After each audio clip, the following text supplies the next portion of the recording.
Alrighty, welcome back to another episode of the 12, our epic campaign of discovery and adventure across the continent of Corvair, where we stream our story live Sundays at 6 p.m. Central here on Javelin Entertainment. And if you missed the last session, check it out on the channel page or by clicking the link down in the description.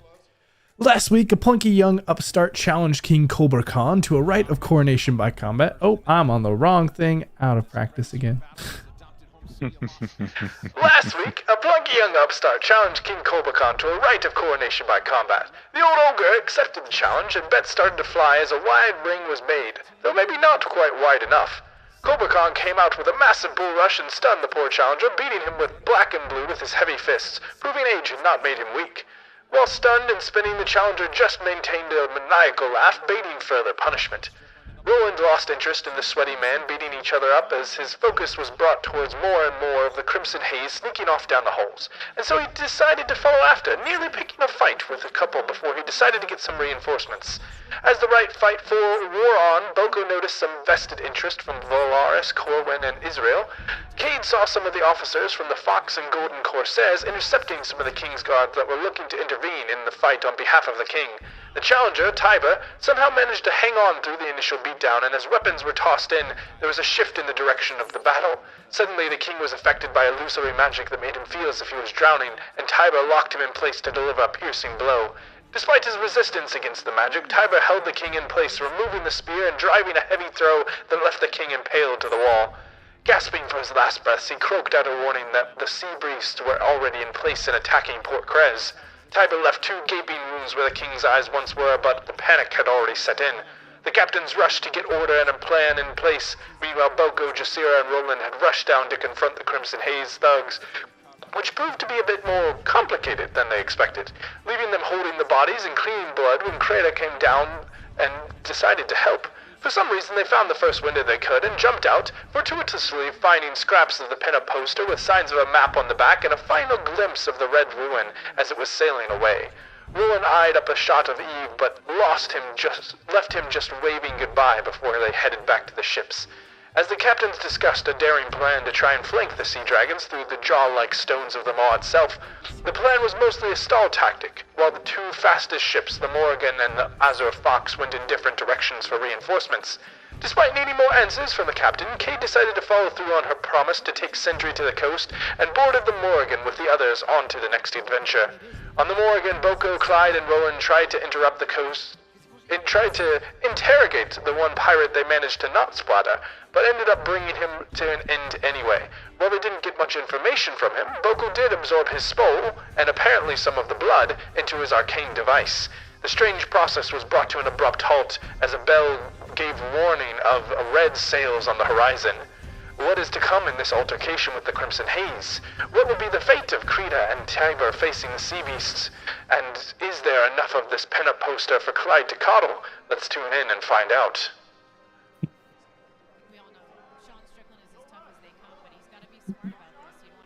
Alrighty. Somebody watching the fight or something? Okay, it's not just me. Yeah, I was wondering that. Yeah, I thought that I was was just wondering what that background was. music. Yeah. What is that? What happened? It looks like it's coming through on yours, Oh. Austin, because Is no one this else just is your lighting music? up. Is this your music? There was an ad running apparently on one of my tabs. Nice. Solid, It solid. could have been people talking on a ship. I don't know. Yeah. Whoop. That's what I thought it might be. My B guys. I checked everything because I thought it was you I echoing somewhere on I was watching. I should have been checking my stuff, but I was doing enough reading through that.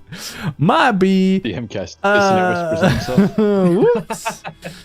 Anyway, so Clyde, Boko, and Jasira, or Jasira's kind of down in the hole, but Clyde, Boko, and Roland had made their way back up and on board, and now seeing the site with Cade and Sindri, you do see this ship with red sails that is following after the Morrigan. However, they still look like they're a good ways out. And so, what are you all doing? All right, first thing before I forget, I want to take that piece of the poster and attach it to the flag so that we are waving a massive insult at these people, because my entire purpose is going to be telling them to fuck off this entire time. I'm pretty sure it's just the chest piece of Yves. So you've gotten like 3 different pieces. You've got like a portion of the head, a portion of the body, and a portion of the chest. Are you putting this on the large flag on the back of the ship, or are you putting it on like the Jolly Roger up at the top? The large flag at the back, and I want to... Does anybody have mending? Or if anyone has paint, I want to draw cartoonishly insulting proportions between the poster pieces. Jeez. So you're like placing them as pieces and then trying to fill in the gaps to just draw this cartoonish icon of this random person that just happens to be connected. Okay. Go ahead and make me an intelligence check, Bro. Clyde. Real question though. Which of the pirates are on board with this sort of insulting gesture? Well, say these people To be literally honest- just betrayed the pirate code and all sorts of shit. Intelligence save or intelligence check? Intelligence check for this one. It does not matter. I rolled a natural 1. I can re-roll that. Oh. Hey! That's a little better. Yeah, so you don't think much of it. You just kind of throw them up onto the flag. Are you attaching them with anything? Let's see. I have... I can help you throw in a couple stitches. That'd be great, because I have wax, but I don't think that's going to be quite what I want. So Clyde, you kind of march off, and as Boko catches sight of this, you just kind of like put this up, and it starts blowing in the wind, and you're like, ooh, how am I actually gonna put this on here? And Boko, you come up with a couple with some thread and stitches. Go ahead and give me an intelligence check as well, Boko. All right. That's a little good. That's okay. Yeah, that's a pretty little good. gooder. So, Boko, you do kind of immediately start helping Clyde to sew this piece in, and kind of looking over the parchment of both where there are still markings that appear across the back, and kind of placing them onto the flag, covering up whatever is on the back. You kind of sew them in and kind of piece it together where they're roughly in place, to where Clyde can kind of fill in some proportions should he want to. Just to be 100% on this, Roland has already taken a really good look at the backside of this and knows what the fuck it is, right? Because this is a map, right? There's something map-like about it, but I don't think you guys have taken much of a close look against We have on not this. studied it. Ooh, maybe this is a bad idea. This is a bad idea. Maybe that's why we're supposed to roll intelligence. I thought we had taken a better look at this. No, you guys looked at it once really intently, but didn't find anything magical or anything written on it. Now finding the scraps, there is clearly some sort of image on it that is somewhat Clyde reminiscent has never of looked at the back map-like. of this poster. Can I encourage Clyde to, rather than use the poster, do his best at perhaps Painting. performing a caricature That's it. of this? Hold it so I can get the idea. I think that might be easier. So instead Roland of is sewing just this rolling in, his eyes and heading to the crow's nest. all right, Roland, if you want to give me an intelligence there's check anything at important with it. advantage, and this would be with proficiency. It's not necessarily any of the obvious. We'll say you can roll one of your intelligence checks that has proficiency at advantage, and this will be more of a sailing-esque or navigation type check. Okay. Here is the only intelligence check that has proficiency but not expertise. Yeah, so Roland, you get up to the crow's nest, and you do see Whisper up there already kind of also looking out in this direction of the ship, and they're a ways off. You can see the bright red of the sails just because of how stark it is, and it's still early evening at this point, but they're a ways off. It's going to take them days to catch you if they even do catch you. Okay. So they're out of rifle shot is what I'm hearing. Yeah, they're like miles away.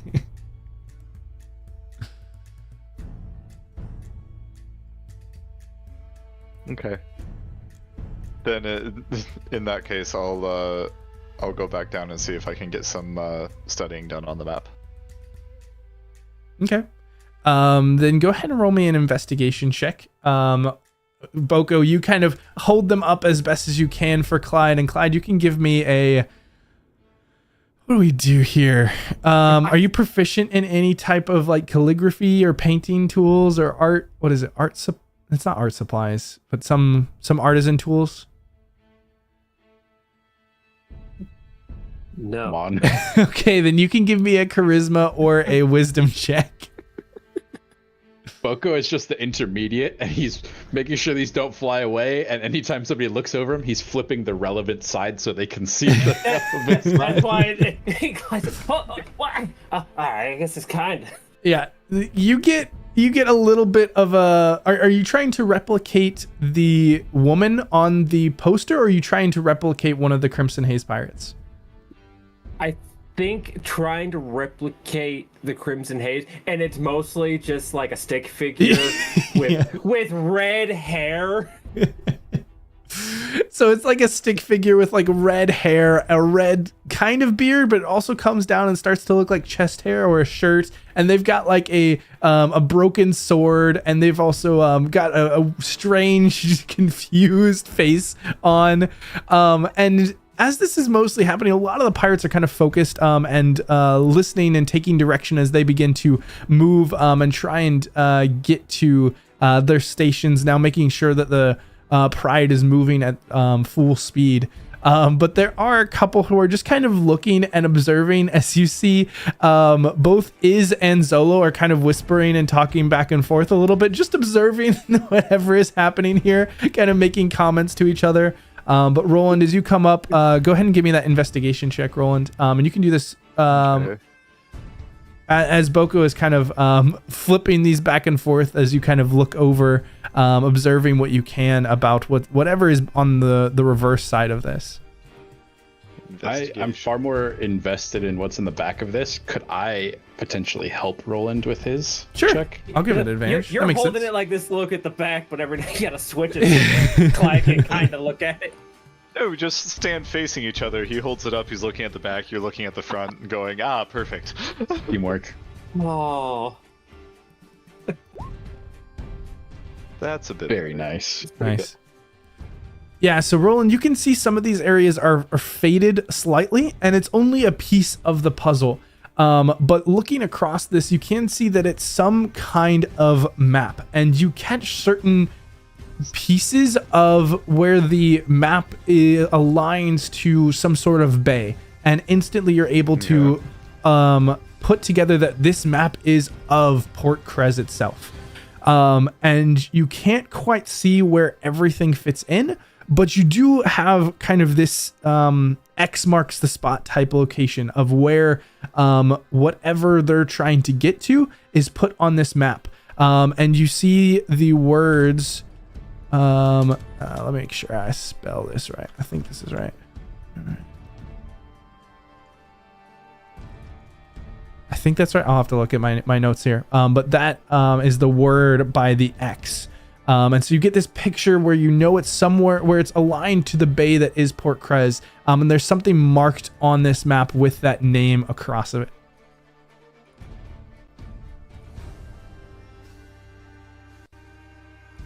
Okay. I'm taking a sketch of it and kind of generalizing the parts that I know are Port Krez and trying to get as much detail as I can in the parts that aren't on standard maps. Okay.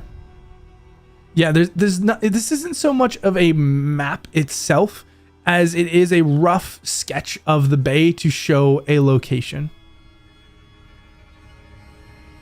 So it doesn't have like landmarks on it. It doesn't have major information on the map. It's very crudely drawn.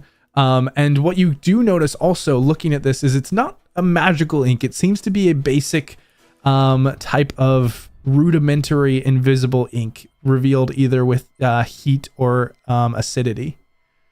Okay.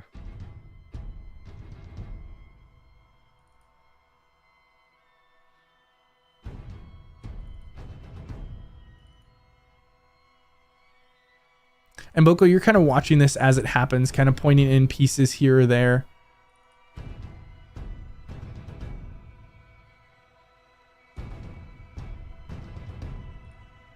In the meantime, Cade and Sindri, what are you guys doing?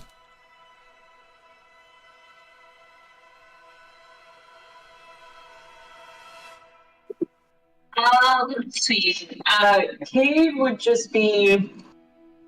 She'd automatically we're running away from a ship and we want to do it quickly. So she'll hop on the sails and just help where needed to get speed going, essentially.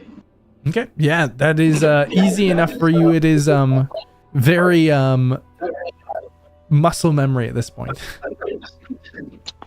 Sindri will help if asked, but he has no idea what's really going on or how anything works, and so he's just kind of looking at the ship and just okay. And see everyone running around the ship having almost no idea what anyone's doing. Yeah, for the most part, there are some commands given out in general. And so if you would take and abide by those, there are certain things where they're calling kind of groups of individuals or the sailors as a whole to help out with hoisting masts and making sure that they're adjusted and on course.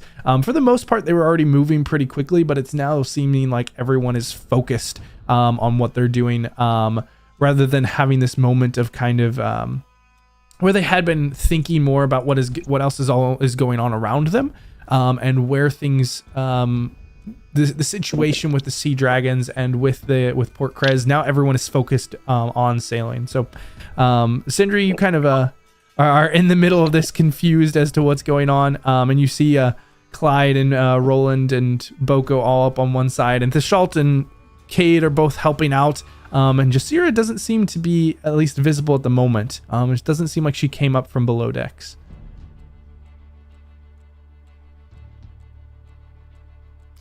But in these... Yeah, I will follow any like general commands that make sense to me, and just try not to get underfoot. Sounds good. Like, pull this rope. Ooh, I can do that. So yeah, as you all are moving and kind of trying to adjust, Boko and Roland, you kind of review this and kind of get these details. Is there anything that you guys are doing after you have this, or just kind of watching Clyde complete his masterpiece? So can I tell kind of the general location in the bay of where it is and know if we are currently heading towards it? So you guys are in Reaver's Ridge, which is to the north of Port Krez, and you guys have kind of come out of the north side and are starting to turn west and south. And so you're kind of curving around this location where Port Krez is kind of directly to the south of Reaver's Ridge, and you're now going southwest. So not really headed towards Port Krez. The map is not of a wider area around Port Krez. It's specifically of the bay that makes up Port Krez. Okay. So it's not like something that you guys are heading to. It's something that was in the bay itself. Okay. So I was just... The idea popped into my head that maybe we just happened to be in front of the haze. We're going to the same place, guys. No. But if they break off and stop chasing us, we may have an idea of where they're going. Yep. This would theoretically be in the same direction that they would have to take to get back towards Port Krez. You guys are kind of curving around. Probably go let Volarus know. And then the other thing is the letters that you sent me. Did I have time to read those before now, or is that in these days that we're getting chased? No, that was information basically as you guys are interrogating or preparing the prisoner, getting aboard, shipping off. It's taken some time throughout this, and I imagine Roland has kind of been flipping through this, kind of getting the information as he can, wanting to get those answers. So yeah, you have all that information. Okay. Cool. Then that means that I have questions and potentially data. So I'm going to wait for a quiet moment when Corwin and Volarus are not actively engaged in giving orders or getting orders, and see if I can talk to them. Okay. Yeah. Throughout... Okay. Throughout, both of them are pretty active, but there's spaces in between where they're kind of resting, taking a moment, getting some water, talking to the captain, things like this, throughout where you could kind of find them. Is there a particular one of the two, or are you trying to catch them both at the same time?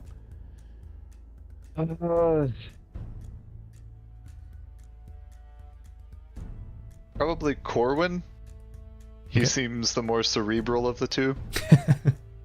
He seems the more stabby of the two. He's certainly the more stabby. Stabby and cerebral. He and I get along very well. Yeah, so he kind of is grabbing a drink in the middle. As the evening is starting to set, the sun's getting lower just above the horizon, and he's kind of stopping for a drink, and you catch him off to the side. Hi, Roland. What can I do for you? I ran across a few things while we were in Port Krez that might be of interest to you. Well, Maurice, if you have a moment. I suppose if it's quick. What's up? Are you familiar with the name Zavaltus Falter? I've heard of it, yeah. Okay. Well, he's dead. Not my fault. Huh? Worse things can happen. I found some letters near him, mentioning a conspiracy of sorts, and suddenly I've shifted into Irish.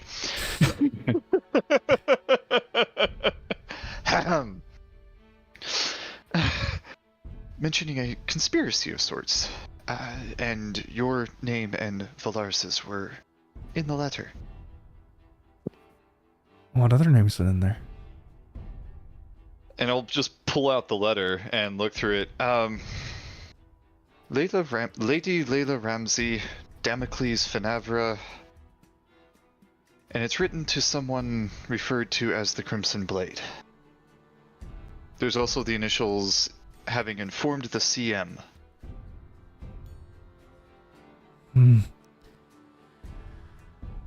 Those names don't mean anything to me directly, but I can certainly take him to the captain. I know that... You said this letter wasn't sent out, right? This is from Falter and hasn't been stamped and sealed yet, right? Mm-hmm. But you did know that it said in there that he had already informed the CM. Yeah. I know there is a practice, or there was, in our world a couple hundred years ago, of whenever you wrote a letter to send, you would also write a copy and keep it. Does this look like the copy?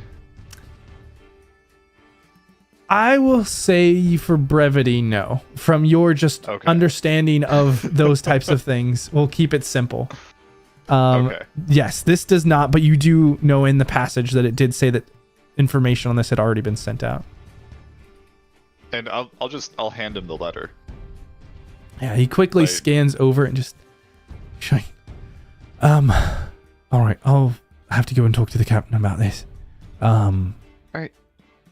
Then another one was with it, and I'll hand him the ominous mention, or the ominous message one. Make sure Caldus gets her to me unharmed, Zivilus, or you will be the one to pay. Signed, O. And this was in the same drawer. Strange. Yeah, I feel like it might have something to do with... the red-headed woman that we saw in the street. It's a long story. I don't know if I know red-headed woman. Have we talked about this already? That Clyde is copying right now. That has a map on the back. Scheherazade. Yes, that's one. Oh, how is she related? I don't know, but there's something weird going on with her. I was looking into it. I came to the whole drawing of lots thing, and then everything else kicked off, so I haven't had time to really talk to anyone about it so far. Yeah, unfortunately these names, they don't mean much to me. But this is certainly concerning, especially if they already got our names out there. It could be part of the reason why things happen so fast. And if there's a letter going to the Crimson Blade, and we currently have the Crimson Haze chasing us... Yeah, it's certainly a coincidence, isn't it? Anyways, I thought that you and the captain would like to know, so... Appreciate it. I'll take it to him post-haste. He kind of gives you a nod and steps away with the 2 letters in hand.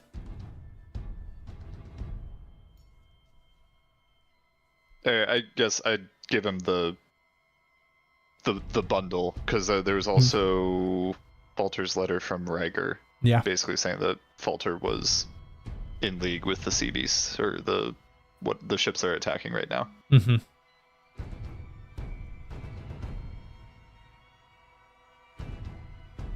So, what was the timeline when we were in Port Krez?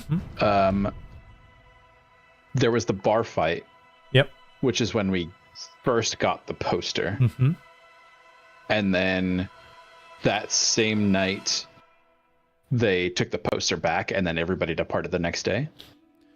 No. So there was a day in between, or a day and a half in between, where you guys left to go to the drawing elemental plane of air, and then came back. Oh yeah. And then when you came back, you went and Clyde and Roland went to drink and throw knives, and that's the night when this stuff was stolen. And then the next day is when you all headed out for the draw. Given the complexity of this map, do we think they've had enough time to already visit this area if they had the map in that night? The map is not necessarily complex, but it's a quick turnaround for only a few hours whenever everyone is preparing and down by the ships. And they didn't look particularly flustered and out of breath and out of sleep when they showed up to the drawing of lots. We potentially think that they're going there now. I'm trying to figure out if they went before or after the draw. But just the draw. Yeah. I was trying to remember the name for it. I think I'll try to mention that to Volarus because I think he's close enough to the captain to get that information, or at least close enough to the crew to be able to keep an eye. Because if we see, like, if our path and the Crimson Haze start to diverge, we know where they're going. So you're grabbing Volarus, and what are you saying to him, Boko? I'm just going to have him look over our shoulder and check the map and just say, there is something here. And if they did not have time, from the time that they robbed Roland and Clyde and the draw, they did not have time to visit this. We know where they wish to go. They have this information. I'm sorry, something where? Something in the bay of Port Krez. Something where important in the bay? And he's just going to spread it out and gesture towards both the name and the location of the bay.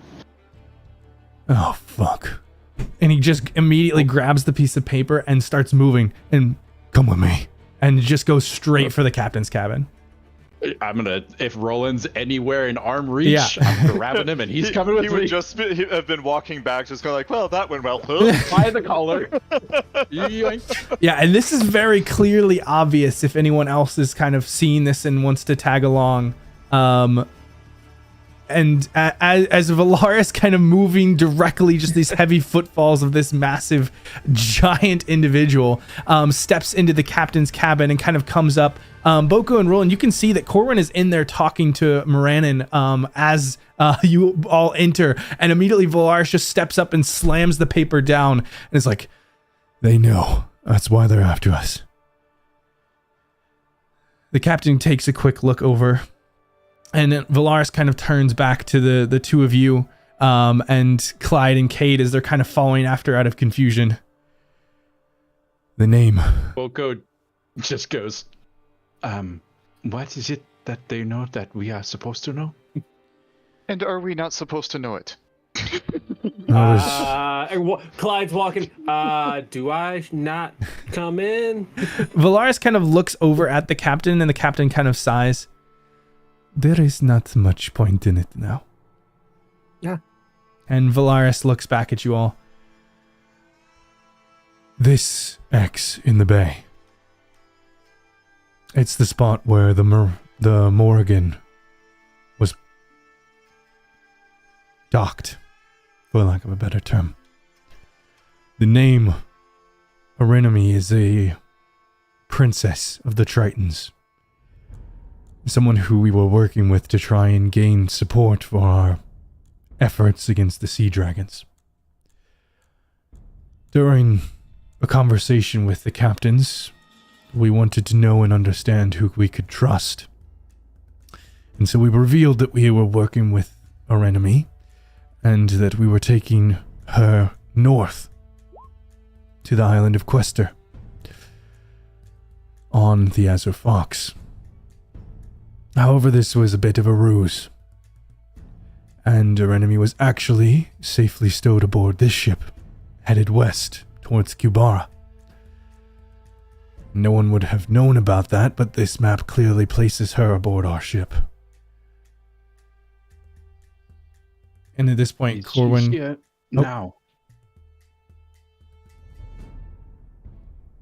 Moran and the captain kind of looks around.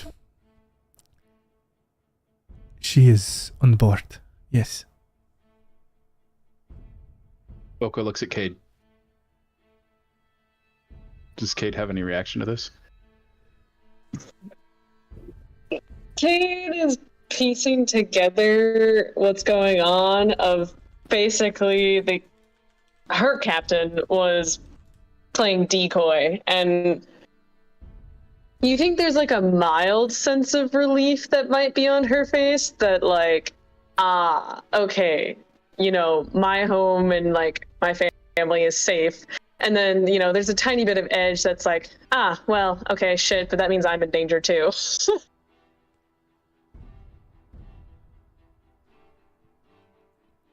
And Corwin kind of speaks up at this time. Apparently they've been planning this for some time. The notes from the Zavaltis Falter that Roland found detailed correspondence back and forth between Ryger as well as something called the CM. And then there's a threat from someone named O. And at this point, the captain kind of looks and grabs one of the notes and looks over. This is not a O, per se. It is more a symbol. A face without any features. There is one that we know of that is historically at the source of all this, known as the Faceless. This is, I believe, his signature.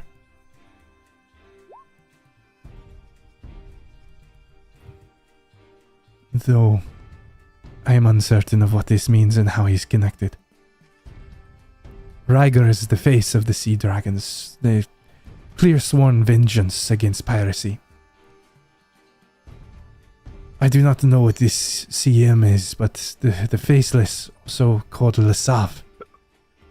He was a dangerous criminal on the island of Greentown for some time.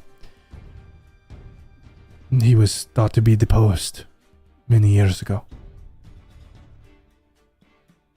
And if Zavaltis is involved in this, there are likely others feeding the information, which is how they apparently knew about us. And it seems that Layla was correct in her assumptions that we were being watched and spied upon. Are any other names mentioned? Multiple of the group of us who met are involved and mentioned by name in this letter. Not all of us, but enough to get the involved crews, unfortunately. That is likely why... Please, Layla... Volarus and Corwin... There's 4 or 5 names in there. Cade. Layla is a member of the Kuja. She had talked to her captain and they had an assassin who was going to try and track down Zavaltis, but apparently not fast enough. And Damocles is a member of the Storm Fae. The others are part of the Golden Corsairs. We were the 4 crews who were spearheading this effort against the king and against the sea dragons. We had long, well, perhaps not as long as we had thought, truly, but long enough have been planning this and understanding that things were happening that we needed to act upon. We just did not quite get there in time.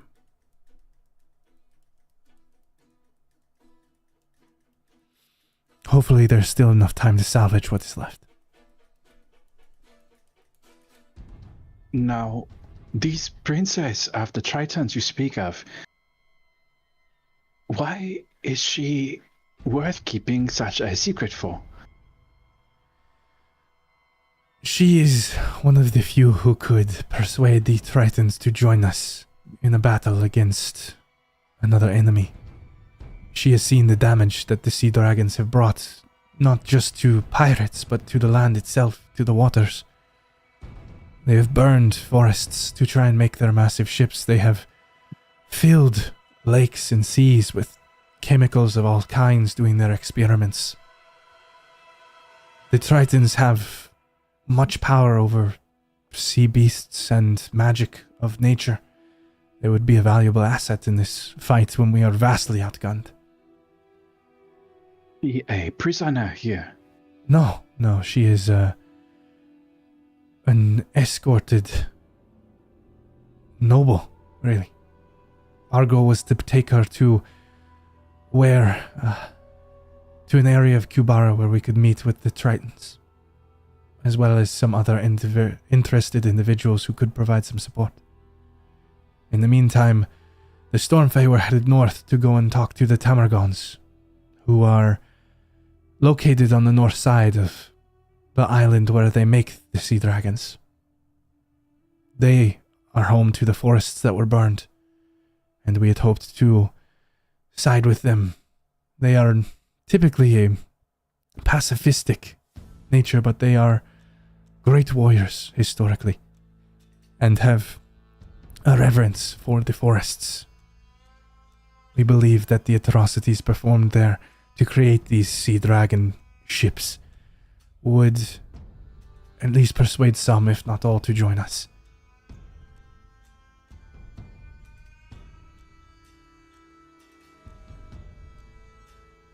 And the Crimson Haze, they pursue us because they wish to take her. It seems that many of the people in Port Krez were aligned to different sides.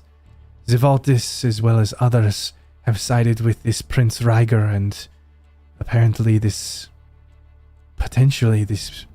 of the Faceless, trying to destroy piracy. I imagine Ryger probably promised much gold or a seat at the table for the Crimson Haze if they are working against us. Or perhaps they just see an opportunity for leverage. I do not know their reasons. When power looks to be about to change hands, you align yourself either with the side that you believe in or the side you believe will win. Indeed. Thus, I must Boko, rely on you, as you have proven certain capabilities. Where do you all align in this? Fuck those Barrymore bastards. Behind some, just like under the. from beneath the table. There is a smile that creeps across Corwin's face, and even Volarus cracks a bit of a grin. Boko is going to look at Corwin, because he's the one that he trusts the most so far, and he's just going to say, "You have agreed to bleed for me when we enter the Dreadhold. Would you bleed for her?" And he's gesturing sort of vaguely to this Triton princess. I will give my soul for her. Then I shall as well.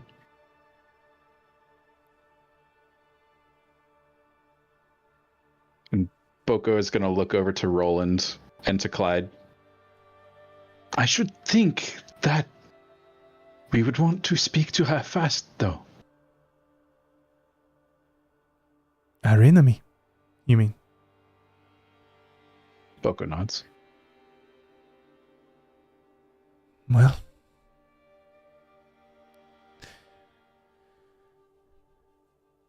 there's a moment where the captain kind of looks over you all.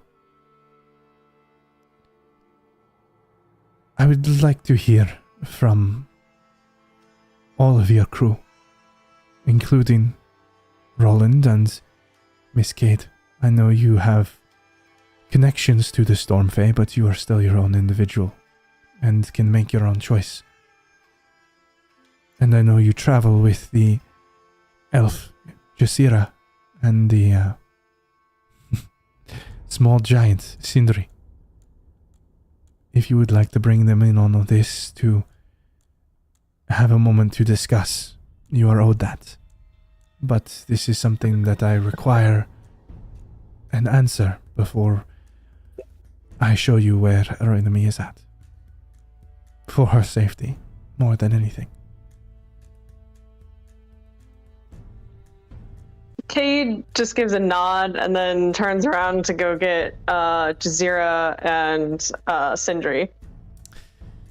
In the meantime, Jasira, trying to cope with finding out about the loss of Tove, knowing that she was back in Port Krez when this siege and slaughter happened, what are you doing?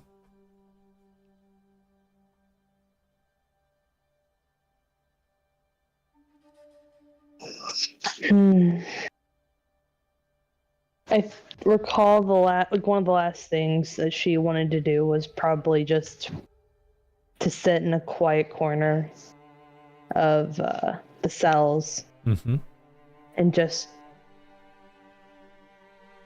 seek guidance, meditate. Because, I mean, she didn't really have friends, but Tove was probably the closest thing she had to that.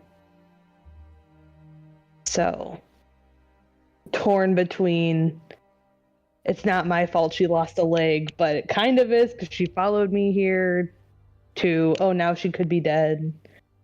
Just kind of weighing all of that and kind of giving that up to the universe or whatever soul may speak to her.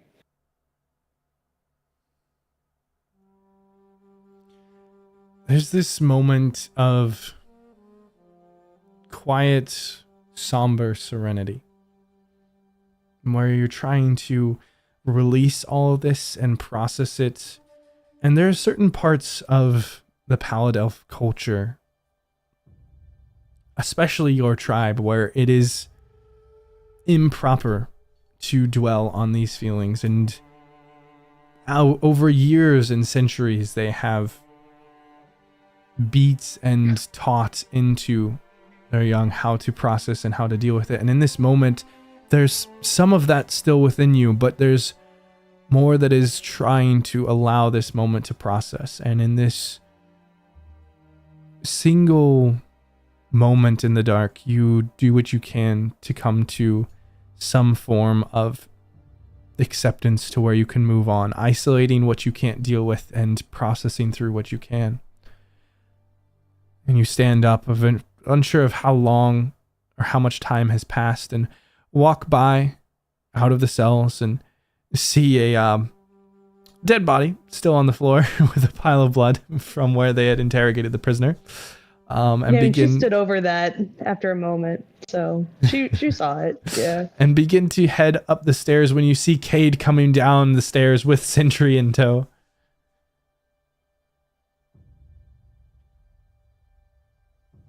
You seem on alert. Yes, we're being followed by the Crimson Haze. And there's probably more to it. Time to make a decision as a group as where we're headed.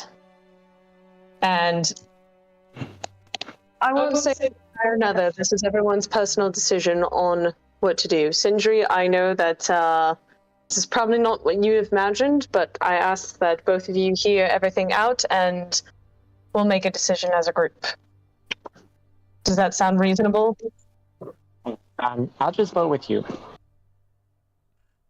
I'll listen. Okay, I'll be quite frank then. Here's the situation. The sea dragons, which is what everyone's been talking about and whispering about, they're people with a vengeance. They want to end the way that the principalities work. They want to end piracy as it is. But the way that they're going about it is essentially destroying nature. They're tearing down forests, they're polluting the world, they're causing destruction in all their wake, and that's all they care about. And that is what we're currently up against. On board, we have someone that can offer us assistance, and currently the crew is protecting her in the hope that she can provide us aid against the sea dragons. If we get more involved with this, that could mean that we spend longer at sea. In Sindri, it could be a while before we get to land. Or you tell us no now, and we decide as a group if we turn our back on this and let the parties at play figure it out.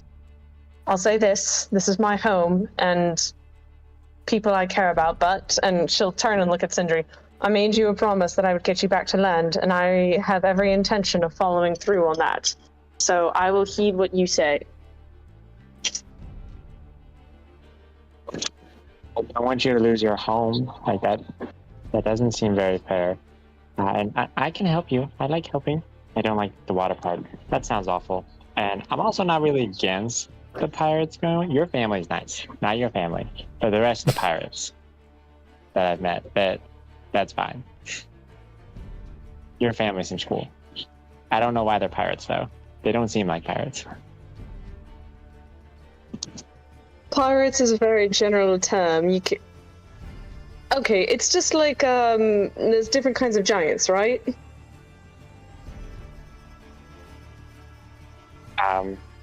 Yes, but generally they're all big. Okay, but are all of them nice? Because you seem fairly nice, but I haven't heard good things about all giants. All the giants I know are nice. Okay, but that's your village, right? I've heard some like nasty things about like fire ones and storm ones and...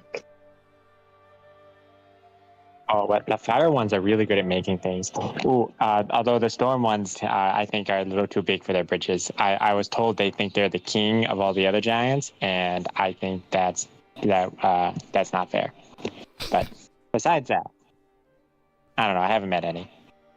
Okay, but basically, there's different kinds of pirates. Some of us are really cool and not out to straight up murder people. We're just making a living a little bit differently, a little extortion, but not murder. And then there are people like the Crimson Haze who are chasing us that really are just out for blood. So there's different flavors. We're not all bad.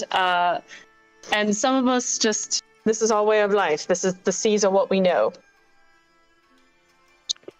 Would our kidnappers be on the list of people that are pirates that we're destroying? Because I'd like them to be on that list. The kidnappers that you're on a ship with right now? Who are listening to this conversation? Well, they're not necessarily listening. You guys are kind of moving as you're talking. Yeah, I thought we were like off to the side yes, of it. yeah, you guys are off to the side. We are. The Pride...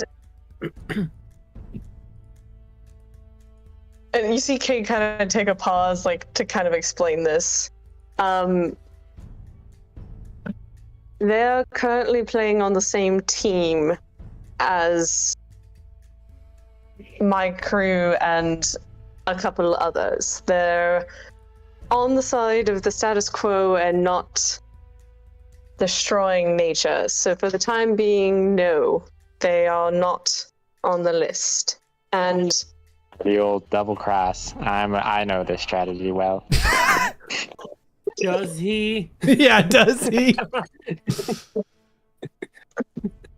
They're rough around the edges, I'll give you that. Perhaps you can fight it out? Is that something you do in your culture? You fight it out and work through your issues?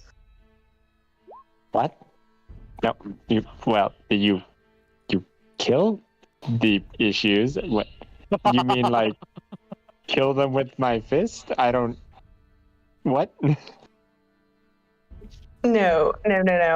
In some cultures, you fight, you get your aggression out, you get your anger out, and then you let bygones be bygones afterwards.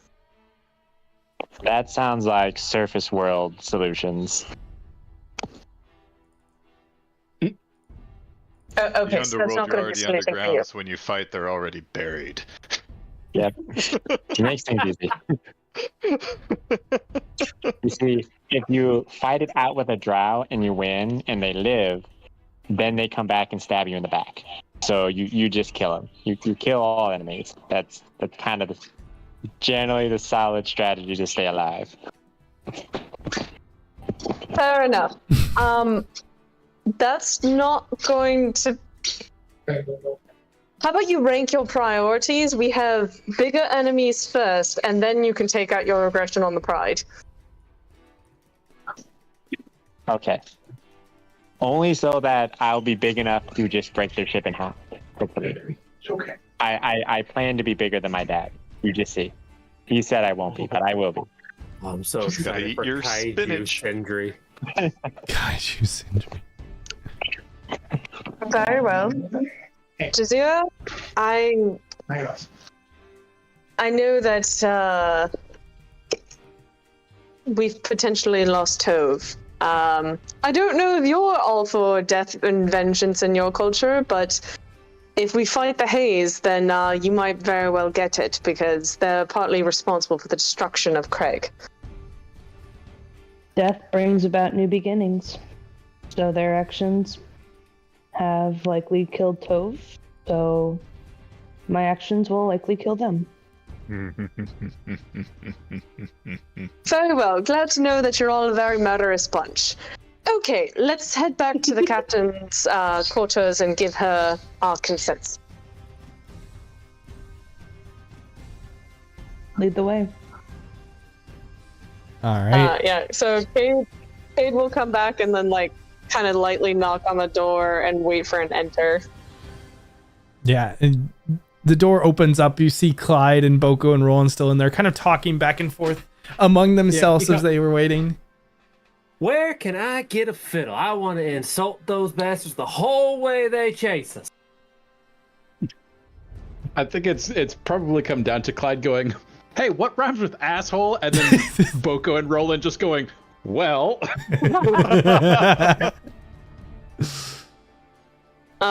Yeah, so Cade's gonna kind of walk in with Sindri and Jasira and just turn towards the captain. We've all come to an agreement that we're willing to help you and fight for this. I fight for my home, and Cade will look at Jasira. I am on board with helping Cade. Understood. And for you, Roland, what have you decided?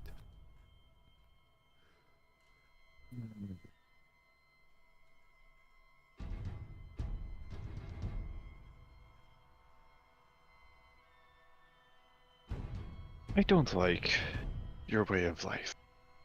I left it for a reason. I don't think that your side... I don't believe in your side. I don't think that your side should win. I just know that the other side has to lose. Because if they don't, the next head on the chopping block is my father's.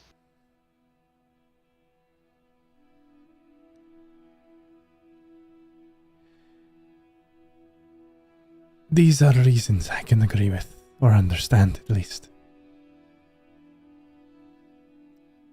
We are going to trust you because we don't have much choice, and hope that you can help us through this together. Volarus.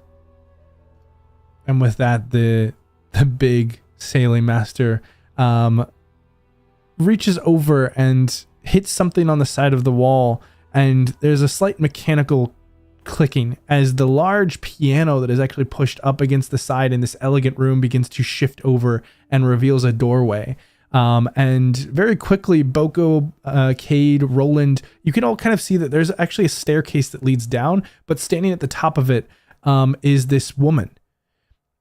And she's dressed in this dark-colored, skin-tight wetsuit that seems to start with these purple portions along her legs and grow to be red, and then down her arms it actually shoots to this yellow.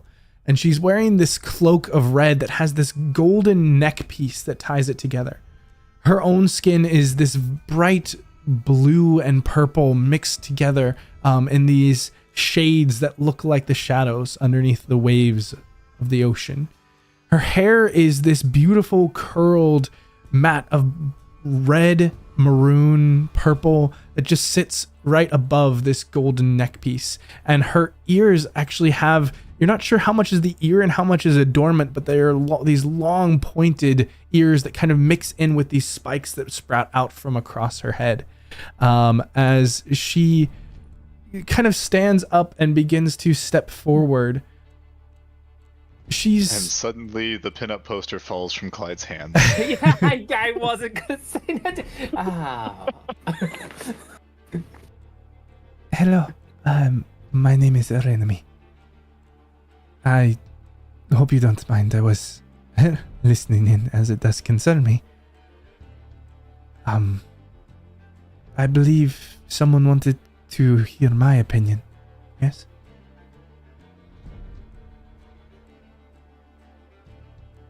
Boko nods. Seems only right. Well, I'm not sure how much you know of the Triton people, but we are isolated from most of the world most often. However, I was curious and began to take long voyages. With the help of some sea creatures, we would swim many miles. Many of the bays are beautiful, and there are many things that I wanted to see. But when I came upon an area far to the north, there was construction. These large ships made of wood and tar. But they were using or testing some sort of chemical, combining things together to make fire that burned even when wet. And they made no distinction on what was impacted by this. They would launch their tests from their beaches out into the ocean waves, and smoke and steam would rise, and the creatures around would die. The process itself spilled these things into the water. I know of this Captain Stormfay. We had met before, and I came to her to ask for help. My people, they will listen, but I was uncertain if they would take action. I thought that the power of the Azure Fox could help and take out the issues, or at least talk the reason to them, but it appears to be a larger issue. Apparently I was seen and followed, and multiple attempts have been made upon my life. My people need to assist with this. And the ships that they have are much, much larger than the ones that we are on now, and these are not small ships. But my people, they do not take kindly to outsiders. I believe they will listen to me, but I do not know if they will listen to anyone else, and they certainly won't go and look for themselves so far away. And so it must be me who takes this message to them. And so, Captain Moranen and those of the Pride have been operating as a escort and protection for me, so that I may be able to spread my message back to my home and assist in putting a stop to this.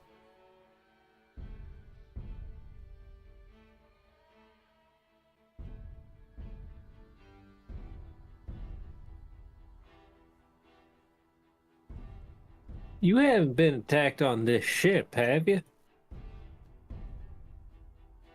Not on this ship, no. Okay, but they know you were on. We should probably check for any stragglers, just in case. I think the captain would prefer if these did not leave this room. No, we don't need Indeed. to tell them what we're looking for. But if someone's out of place... And someone knew she was here. A question, Princess. I imagine you have heard many conversations that have happened in this room. Make an insight check, Boko. Oh shit, she wasn't supposed to be listening in. You can see that there's this slight blush that happens upon her cheeks, and she immediately looks down at the ground. No, I have not listened too much here. I've only been here for Boko is a few just staring days. directly at her. And he says, "Then you understand that we have stolen and killed and broken and burgled. Do you trust these people to keep you safe?" There's a moment of pause as she kind of tries to process an answer and looks up. I trust the Captain Stormfey and the crew of the Azure Fox with my life. They have saved me on multiple occasions and they assured me that this would be safe. I would be lying if I said that I was completely comfortable all the time. But so far I have been treated well. And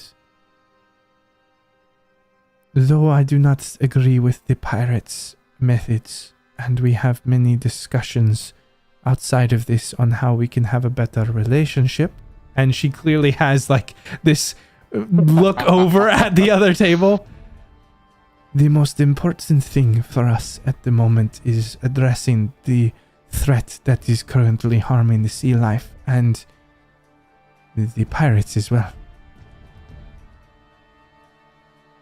If not allies, perhaps the enemy of my enemy.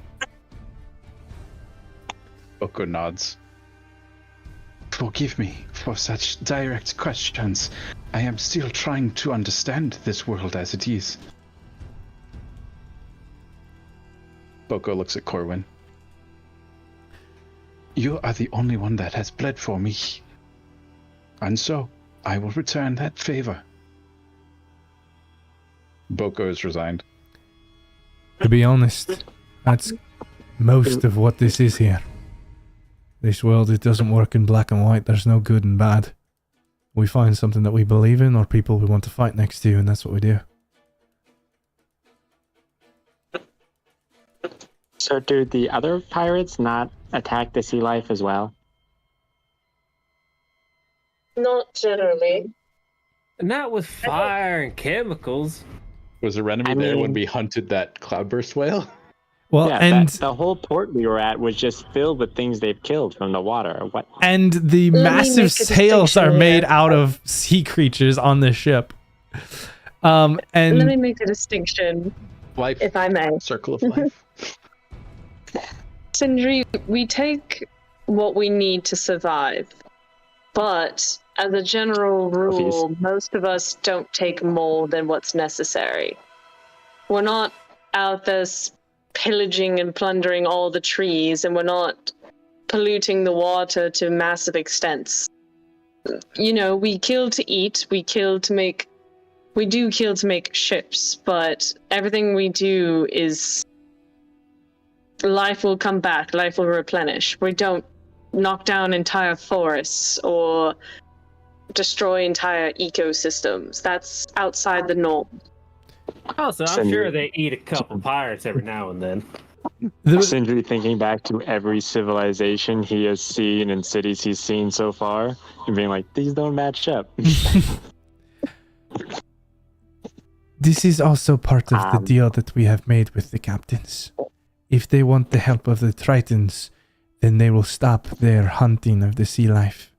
They can still protect themselves from larger creatures that attack them, that are also dangerous to our people as well. But hunting for sports is to end.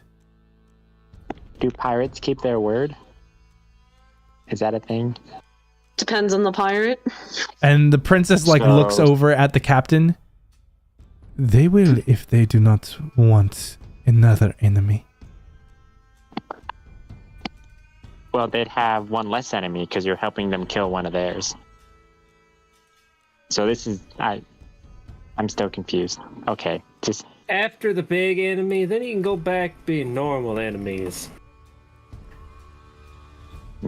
We have operated in a neutrality with the Tritons for some time. As Moranin kind of speaks up, these things are not clear lines, but delicate balances. And we are trying to restore the balance through more trust and mutual interest.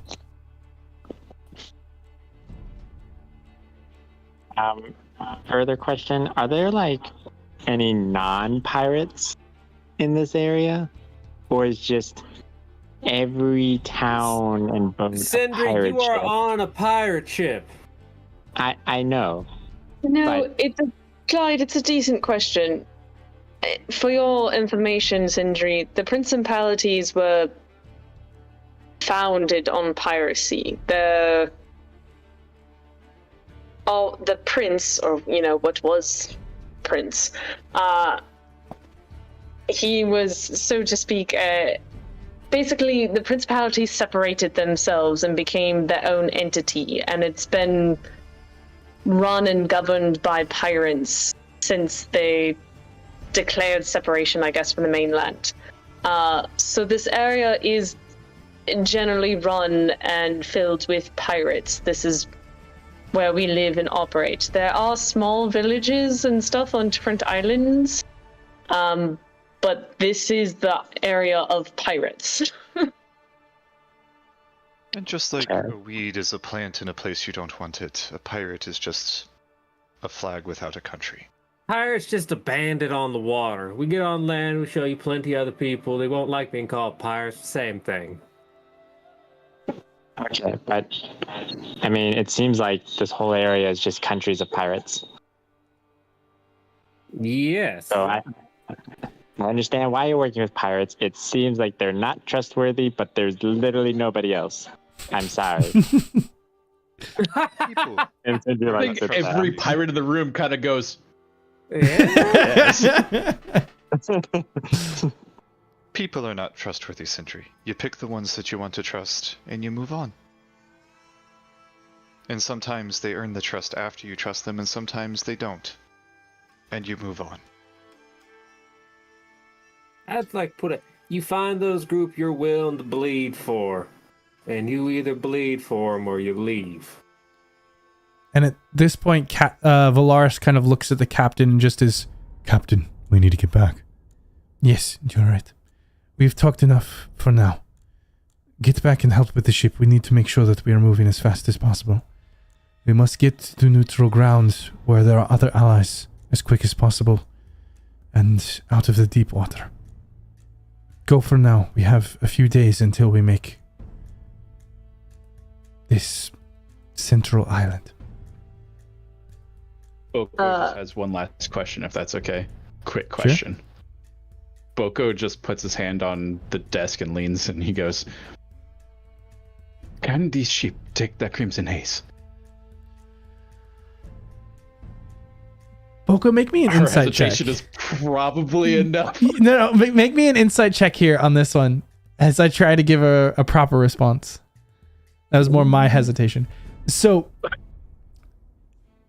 there is this moment as Volarus kind of looks to speak and doesn't quite say something. The captain kind of cuts in. The Morrigan can certainly take the Red Ruin, should it come to that. But we would like to make pace to ensure victory rather than risk the chance of an aberrant result. Lose the battle, win the war. that sounds like a no. Rather run from the battle, win the war.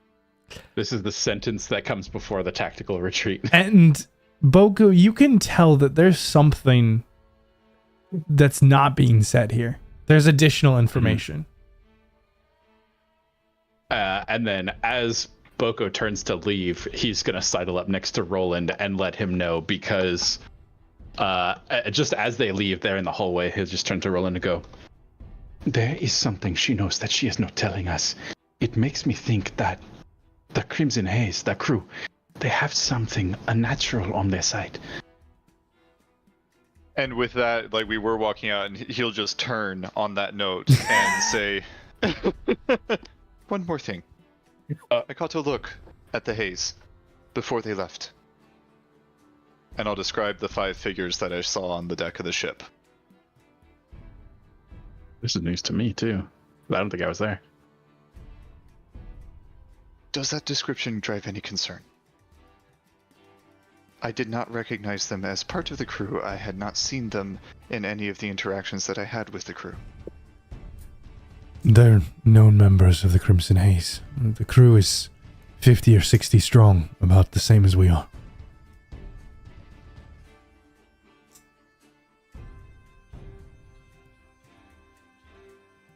No, just regular people. No one we need to watch out for or make sure to target down. Regular is, Relative. to say the least. Just think about our crew. Look at the different individuals' personalities that we have.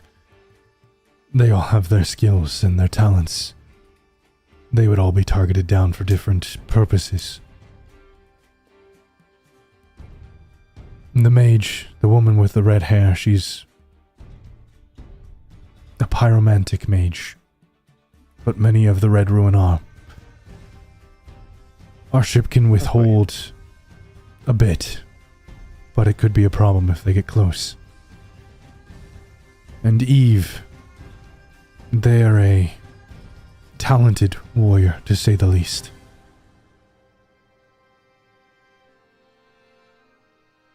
But all of them have their talents that make them a threat.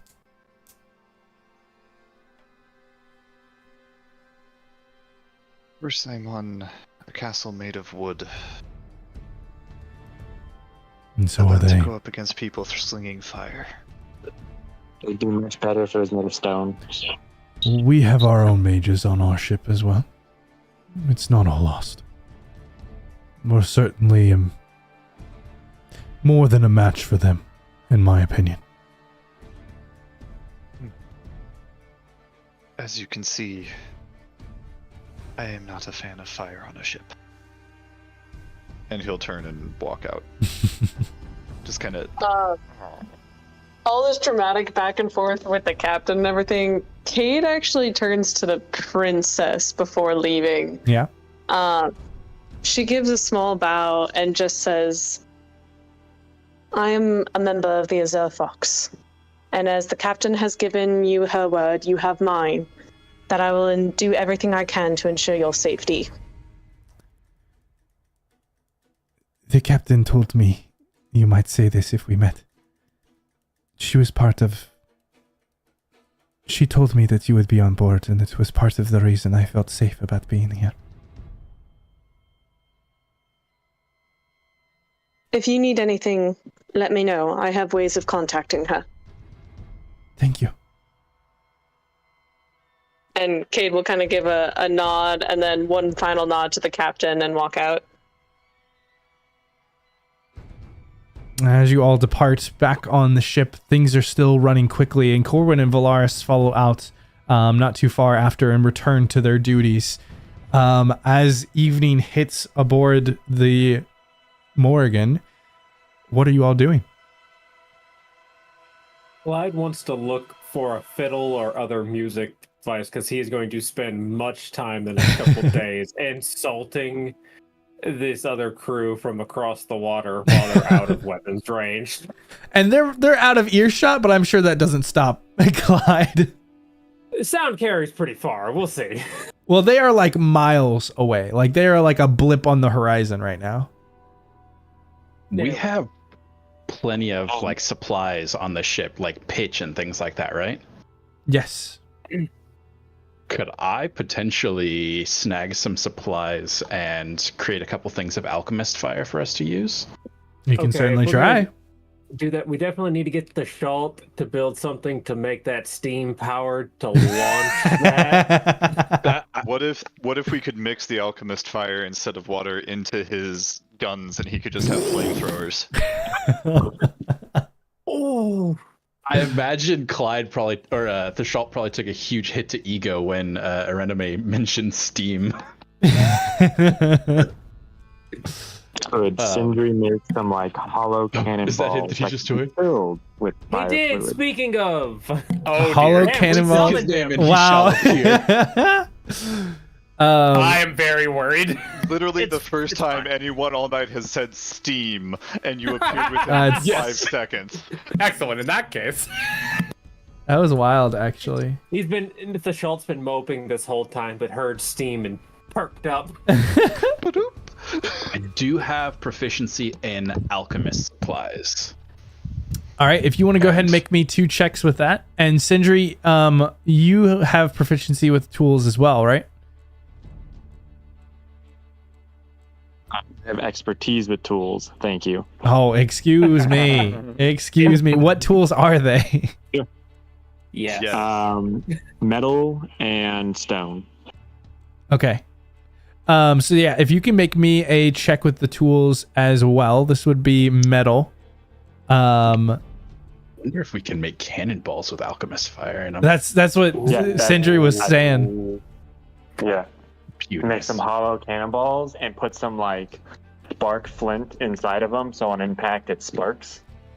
So yeah, it's Boko, if you want to fucking give on. me 2 rolls for yours, and Sindri, you can give me 1 roll for yours. I don't know if you heard the comment, but they were conjecturing that you might want to replace, at least for this fight, with certain charges of your steam in exchange for alchemist fire, to try and make flamethrowers from your suit. So if you're interested in that all, you can try and make a check as well. Sure. Very nice. That sounds really fun. I am going to perform a small ritual. And use some ancient alchemy knowledge that I received from the spirits to give myself advantage on these, if that's okay. Yeah, absolutely. And I will consume my chimera. And then what am I gonna make for this check for the flamethrower? Oh, the Oh my gosh. Guys. All right, those are 3 very good rolls. To make Yeah. some cannonballs. Yeah. And then the Schalt, yours, do you have like Tinker's tools for you, right? I have Tinker's or Smith's tools, whichever one. Yeah, go ahead and give me the Tinker's tools. Okie dokie, just the normal. Yep. All right, nope. I'm gonna give you bardic. Hey! Oh, do you want to roll the Roland bardic comes to inspiration on it? Oh, do it. Oh wait, I have a bardic inspiration. Yeah. Yeah, you said it right as you clicked. Oh, cool. Okay, what is your bardic inspiration? Is it a D8? Oh no, it's a D6. Okay. Yeah, no. We have not leveled up far enough for Sure. Let's roll a D6. This is Baldur's Gate 3 leveling, guys. 1. 21. Okay. Yeah, no, everything's above 20. Wow, guys. Sorry. So, Nick, go ahead and roll me a D6. Boko, go ahead and roll me a D8. And Thishalt, go ahead and roll me a D4. Oh baby. I just walked downstairs. If someone could roll Hey, this. there we go. Nice. I got you. Yeah, unless you want someone else to get you. Roland It doesn't matter to Roland me. comes over to check on Boko, opens the door, and it's just a dark, smoky room with the silhouette of a deer skull, and then just close the door and leave. There's nothing for you here in this ritual. So yeah, Boko, you have over the course of about these next couple days, you're able to generate 5 vials of alchemist fire. Thishalt, you get 4 charges of basically this ability, 4 instances where you can change your typical steam blast to be more of a flamethrower-esque projectile. And Sindri, you're able to make 5 of these hollowed, spark-filled, and combustible cannonballs. I say we just send it. Pretty good. I'm going to spend the time practicing with my rifle and seeing if I can figure out what the hell the magical change did to the accuracy and see if I can like realign the sights. I'm Are just, we like, still on I'm this? sighting in the rifle basically for over the 2 days of just practicing and Give me that many days Arcana is it check. I'll give you advantage because you got I tried to time. help anyone. oh gosh. It's the last time I tried to help anybody. Let's see. Yeah. 15s for Over 21. this period of time, you kind of take some shots at a few things across deck, take some shots into the water, just trying to really get an understanding of these changes, more comfortable, kind of tune it up, adjust it a little bit, and it feels better. We'll see if it performs better, but it feels better. practice with the bayonet on the end as well. Make sure that, Make sure that's not pulling it down at all. If you do want it to be modified, I also can infuse it. My infusion's a little bit different. It won't remove the loading property, but it'll make it so if you throw your rifle, it will return to you. So I'll just put spider legs on it. And you throw like a javelin. And Oh my god! When you miss and get angry and just throw your gun Like a it'll come spear. back. And it goes back. Oh my gosh! Just the urge of a 8-legged rifle with a bayonet on it chasing you. Can the legs? Okay. Can the legs count as like a bipod to stabilize it? ooh. With like adjustable. Exactly. Actually, that's a good point. Isn't there like a list of modifications and shit? That's pretty cool. There are, yes. Just need to do that to everyone's gun, and they'll just throw it. I think the bayonet was Let one me of the see here. modifications. I think it was. If I have time to add a bipod, so I could.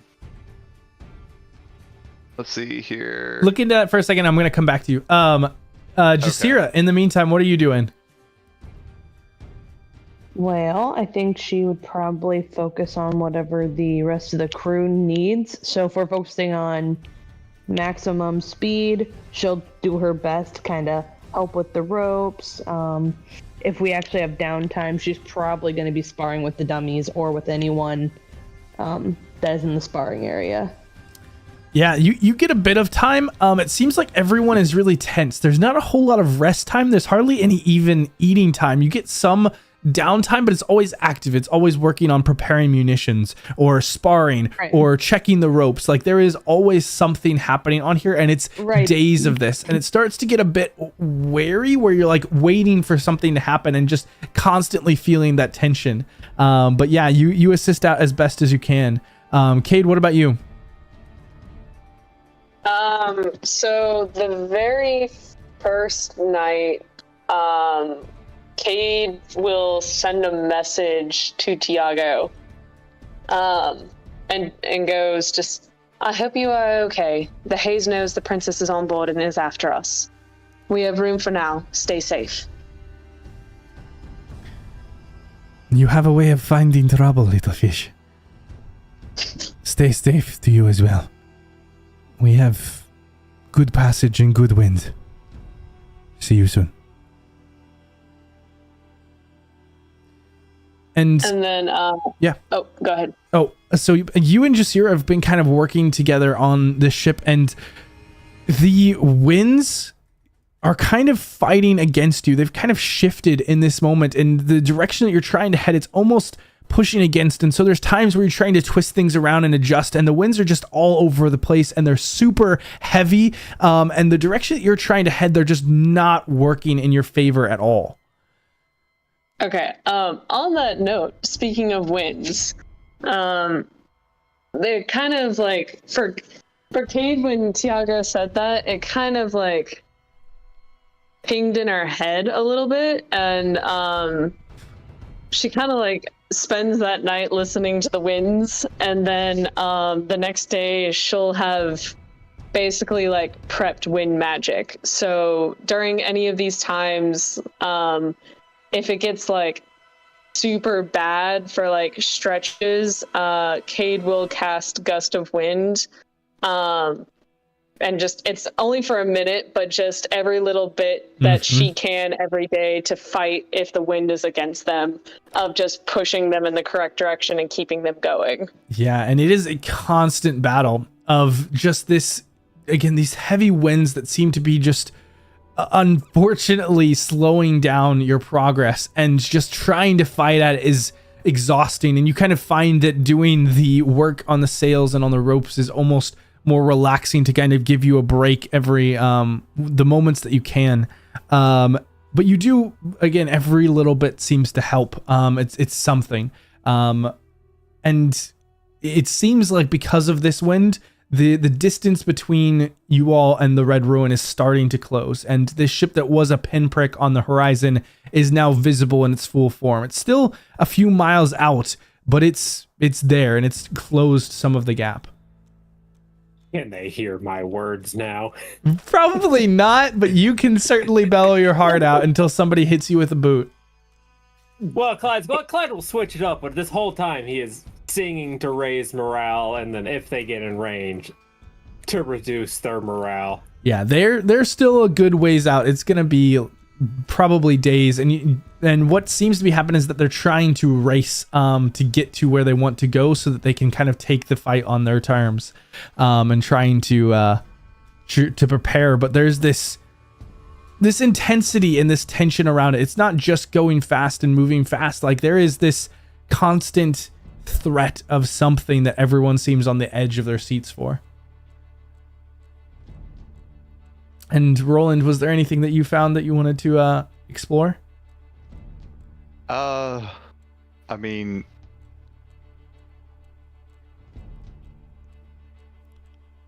already got that. So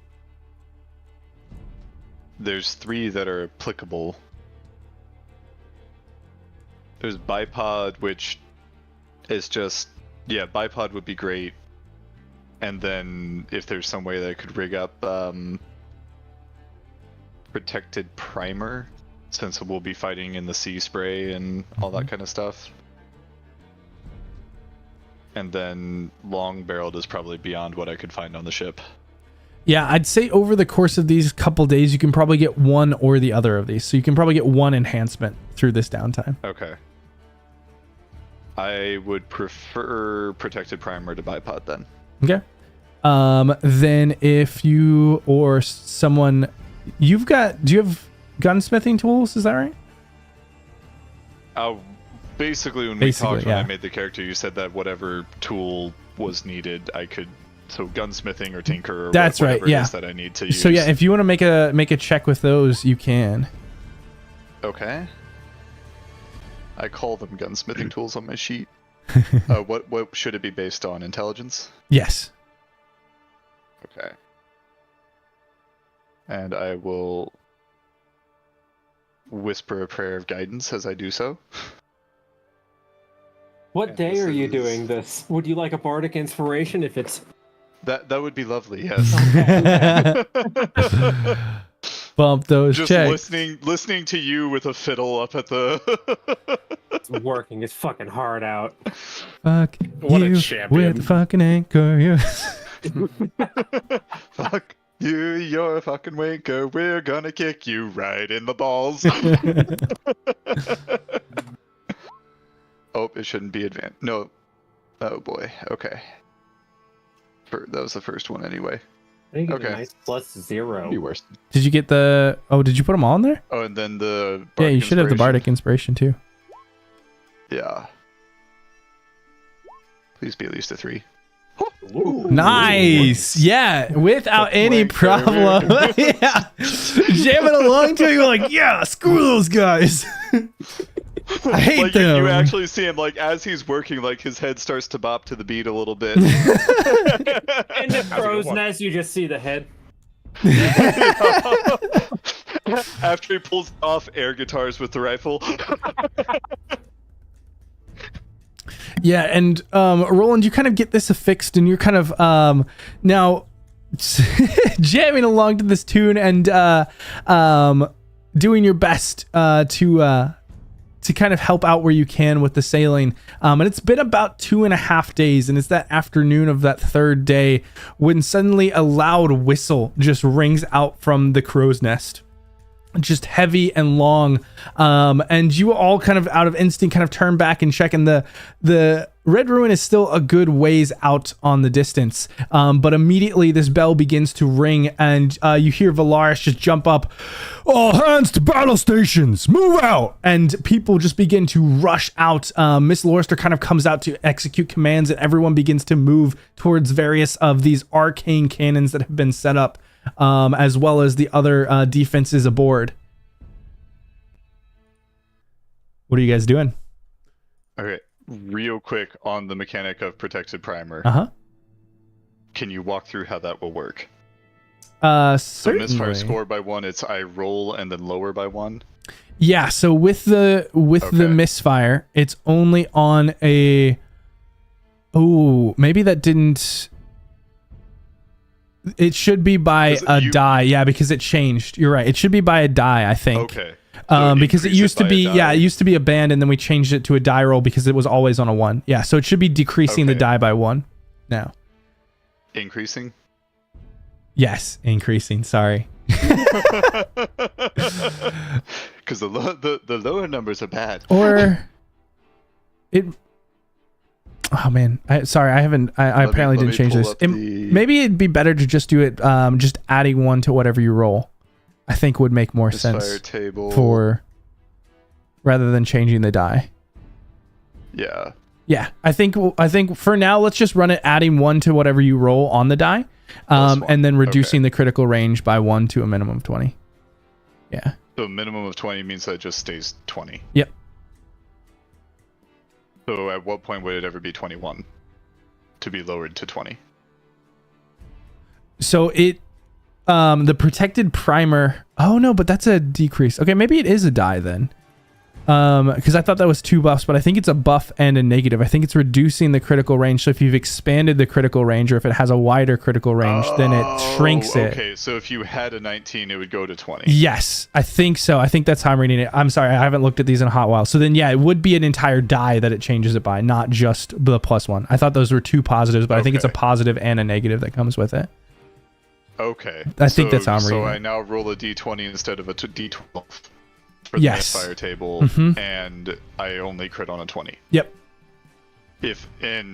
Okay, cool. And if that changes what you want to do, you could swap to the bipod. I know that's something that we didn't revise, so I'll be flexible on that one. I was already only critting on a 20. Okay. So just making sure. Yeah. I see this as an absolute win. Yep. Cool. Okay. Thank you. Yeah, no problem. So yeah, as you guys hear this bell and this call to move out, everyone begins to go towards these cannons, kind of stopping what they're doing with the sails and focusing on these battle stations. Jasira, you're moving over. So there's no ballista right now. It's the infused cannons. They're the arcane cannons, but yeah, there are some openings where you can kind of assist with them, or utilize if you wanted any of the prepared cannonballs if Sindri is handing them out, or if he's just using them all at his station. However you guys want to do it. I'll probably hand them out. Okay. Boko's gonna give a bottle of alchemist fire to Sindri and to Jasira, because I think they're the most capable at throwing or slamming. And he's just gonna tell them that it's fire in a bottle. Fire in a bottle. Well, look, I'm just excited for fire for flamethrowers. I was gonna put it in the cannonball. You did. Yeah. This was an addition. We had enough to fill the cannonballs and the. Okay. I'm following. Yes. Outstanding. Just making sure. Yep. No, you're all good. In a bottle. All right. And the rest are going into the bag of holding, so they don't randomly explode on me for any reason. Could you imagine? Oh, you just suddenly go up. Boko just. Wow. I've been smited before.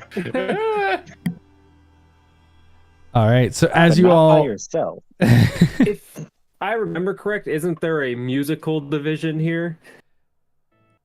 A musical division? A group of bards that help. Because I remember there was Iz and a couple others. So I think it's just Iz. Iz usually stands towards the middle and plays. However, Iz is actually not in the middle right now. Iz is nowhere to be seen. Rather. The last time he stood there, a whale tail came out of nowhere and hit him. No, and Clyde, I'll say this as you're kind of looking for the bards. You see Israel up on the deck by the captain, and as this is happening, the captain actually looks at him. Israel, get below, make sure she's safe, and wake it up. Make sure it starts crying. Oh, no. Why does Iz get to spend the entire battle next to the hot girl? Wait, no. Make it start crying? What? These are the words that are said, and Israel immediately begins to go down into the captain's cabin. This is why I never trust pirates, especially these ones. Okay. Tired. I'm sorry. My interest is piqued. Clyde's gonna follow Iz. Are you doing so stealthily?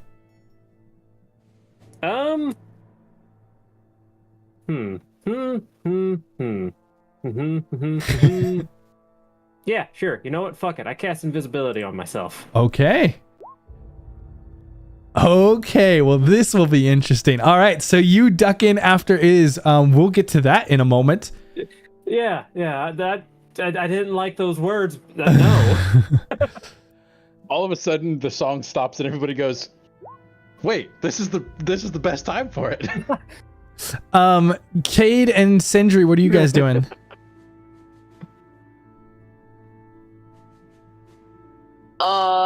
Cade will go to whatever battle station needs an extra person, and get ready. All right. Are you guys trying to pair up together? So there's multiple of you headed towards battle stations. Are you trying to do it as a group, or are you kind of spreading out across other ones that have pirates? Spread out, make him do more work. It doesn't matter to me. I've got this going either way. Partner with Egan again, because we seemed to do well last time. And I showed him up last time, so he had something to prove this time. So. Well, I thought Iz was helping me last time. So Iz was helping you last time, but yeah, he's gone. Boy, I'm gonna need somebody else. How Kate- about Oh, too soon. Too Immediately soon. thrown overboard. I mean, yeah, just fucking kicked over. Nope. I'm going to the crow's Yeah, nest. get away from Jasira. Have you ever Jasira heard can the climb, term I hope you keelhauled? know. Jasira has a flaming cannonball and a cannon. So, Cade, And are you she going can climb over? really Are you fast. going over with Jasira then? Cade was gonna pair up with Sindri if Sindri was heading toward the cannon. So the gun crews are 2 or 3. It depends on if you want to get the full advantage out of it, or if you want to try and optimize across as many as possible. Probably full advantage if we're shooting my fire ones. Yeah, let's go Jasira, Sindri, and Cade on a cannon. Sounds good. I will not be aiming the cannon. So Jasira's good at aiming. Let me aim. Is aim a perception check? Operation right now. I think shooting is a dex, right? The dex attack. I'm good at perception. I'm good at perception. Let's see. Hold on. Let me double check. Yeah. And then Cannonball in the Yeah, cannon. I have +6 on perception.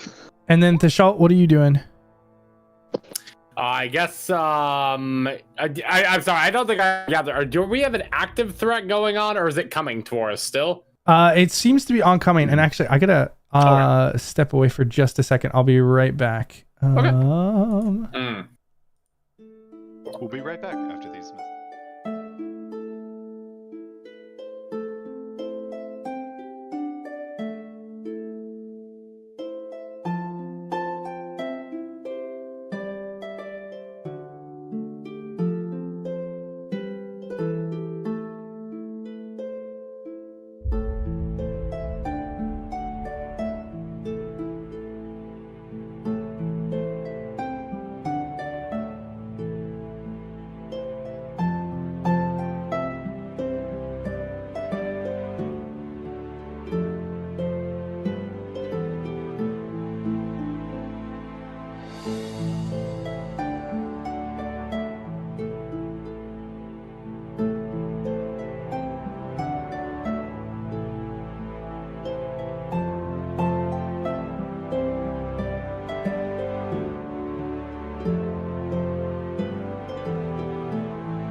You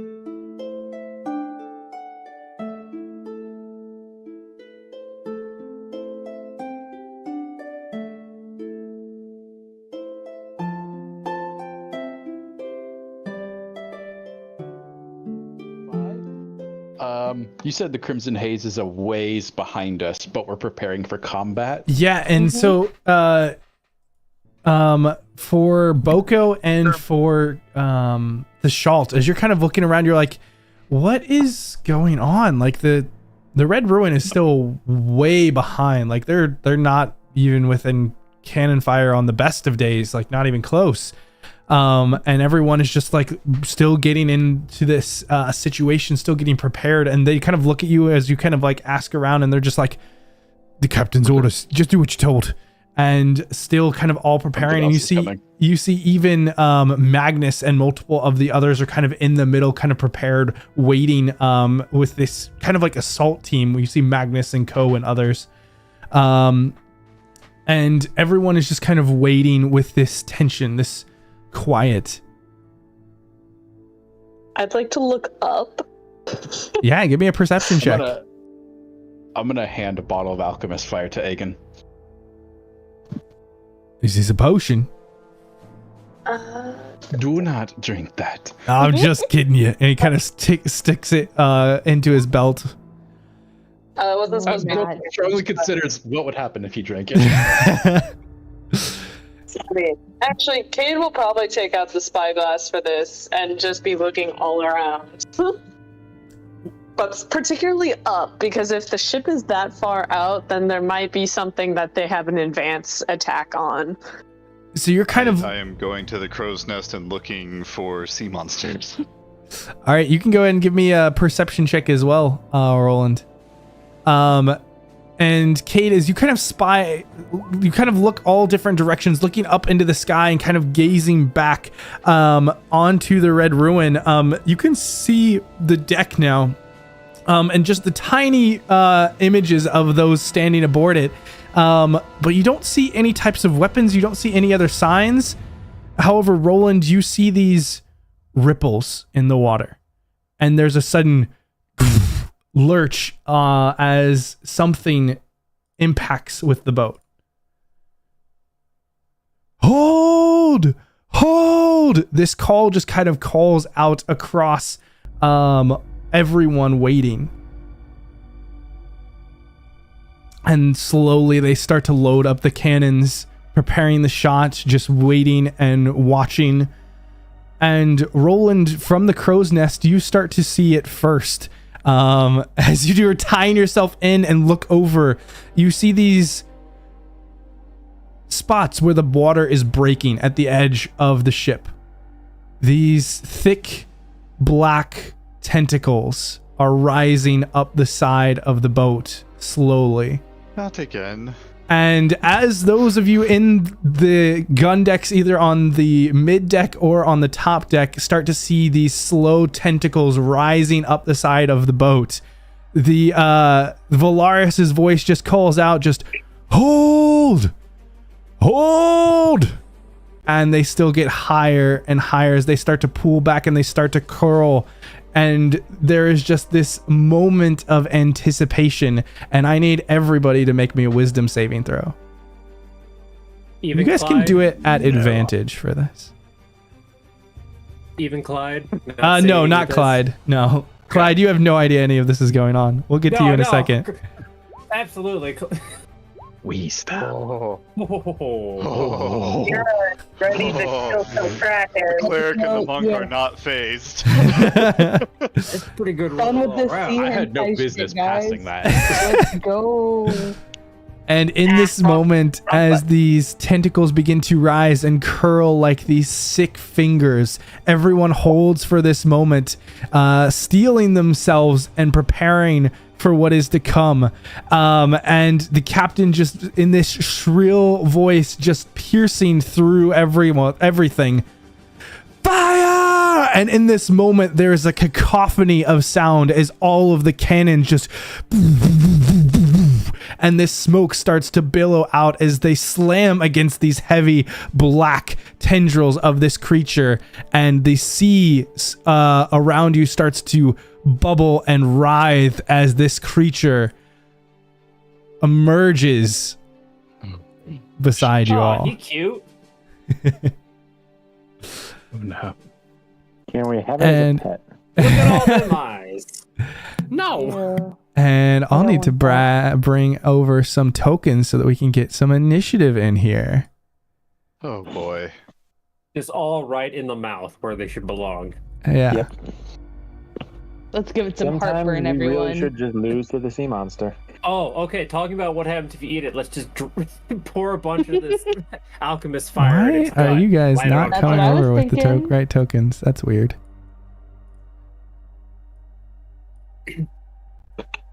Oh well, it doesn't matter too much for this one. I'll fix them as we go. And Clyde. I don't know why the tokens are always broken, but they are. Okay. I can't actually click on my token though. I cannot Yeah. either.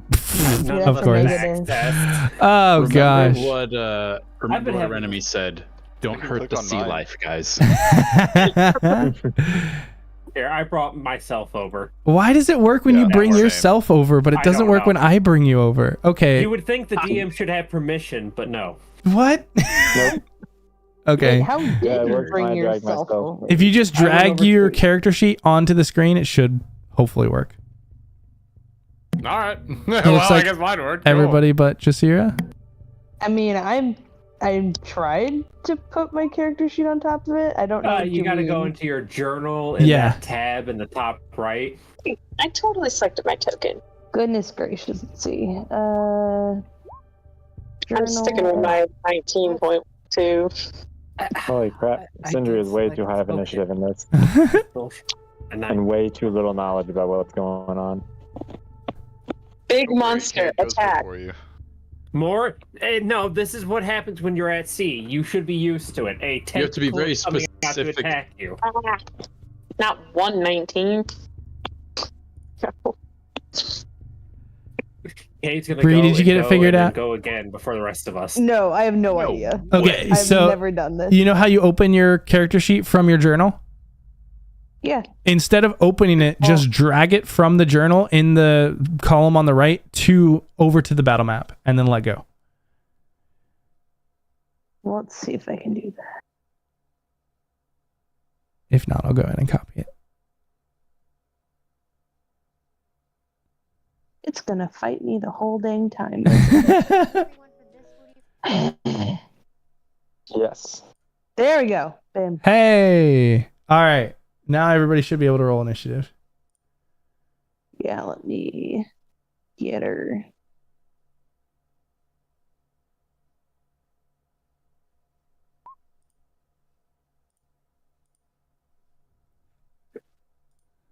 Okay. Schalt, Roland, Sindri, Cade, Clyde, Boko, Jasira. Perfect. Bam.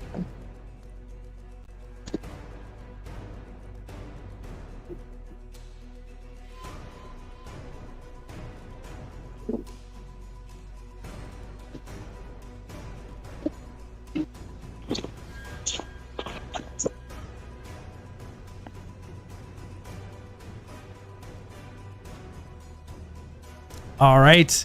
As these tentacles have risen up and cannon fire starts to fire, you get this fire command, and Cade, you're the first one who's ready. What are you doing?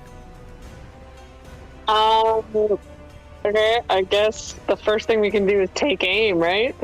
Yeah, are you by this time the tentacles have come up, you're already aimed and ready. You have all of the things prepared for this first volley. Oh, okay, we're already prepped. Okay. Well, what is how do we shoot these things again? Hold on, I gotta go back to Discord. Instructions. That was the name in the book, right? Yeah. Yeah. I think. And Boko, Yes, you're yes. on deck. Mhm. And Boko, were you I with didn't think I played. Alright. were you and Aegon on an arcane cannon, or were you up at the I'm drawing a blanket what they are? The towers? Yeah, the towers again. I think we would probably, because we're facing away from. I don't think the towers would be useful fair enough. currently. So I think we'll be on a cannon. Okay. Looking at this creature, do I think that if we start putting bobbers on their tentacles, that we could stop this thing from maneuvering as well in the water? Go ahead and give me a nature or arcana check. And Cade, whenever you're ready, you can make the roll for the cannon. Just waiting while you look that up. Should not have been an advantage. It should be the same roll as a ballista. Yeah, I don't think I have the arcane cannons in there. That's a good point. I'll need to go check that. Okay, it just says ranged martial weapon. Oh, I am not proficient in martial weapons. Well, okay, take that. Would I know how to fire a fucking cannon? Yeah, I'll give you a special proficiency. These are the same ones that would be on the store or on the Azure Fox. Okay, cool. So then I can add my proficiency bonus. Is this a strength or a dex thing? This would be dex. I've been using dex. Yeah. Okay. Technically. We'll use dex. So roll 1d20 plus 3. Wow. Man, lots of twos. Lots of twos. I saved my good roll for my wisdom save. You know what? I'm gonna use my inspiration. We're gonna Yeah. That doesn't include your proficiency, does it? Or does it? Is that your proficiency and your dexterity? No. I mean, my dex is only 12, and our proficiency is 2. Yeah, okay. Oof. I'm a Yikes. wisdom caster, guys. Yeah. Dex is just... It's there, but it's not great. I am also a wisdom cat. Hey, yeah, that'll do much better. Go. All right, and for this one, go ahead and roll me 3d12 plus your dexterity. Okay.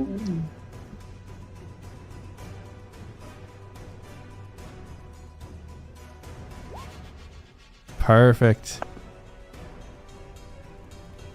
All right. So as you launch off this first cannon, you kind of tear a bit of the tentacle that is around, kind of curling around, and it kind of splits and breaks pieces of it away. Anything else, Cade? Nope. All right, Boko. Giant tentacle monster. As you're looking at this creature, is that supposed to be at advantage? No. Okay, so as you're looking at this creature, you've never quite seen something this large, and you have no way of knowing. The pure size of it is just immense and far larger than either of the creatures that you've fought up to this point. And so you're not sure whether the bobbers would help or not. I mean, there's only one way to find out. I'm gonna try to rush to grab one of the bobbers. Okay. And ideally try to get this bobber at the base of one of the tentacles so that it has a difficult time pulling back into the water. Okay. The more visible it is, the more damage we can do to it. Unfortunately, I'm not the best at throwing these things, so I'm just going to give it a shot. It should be D20 plus 3, I think. I believe. Mm-hmm.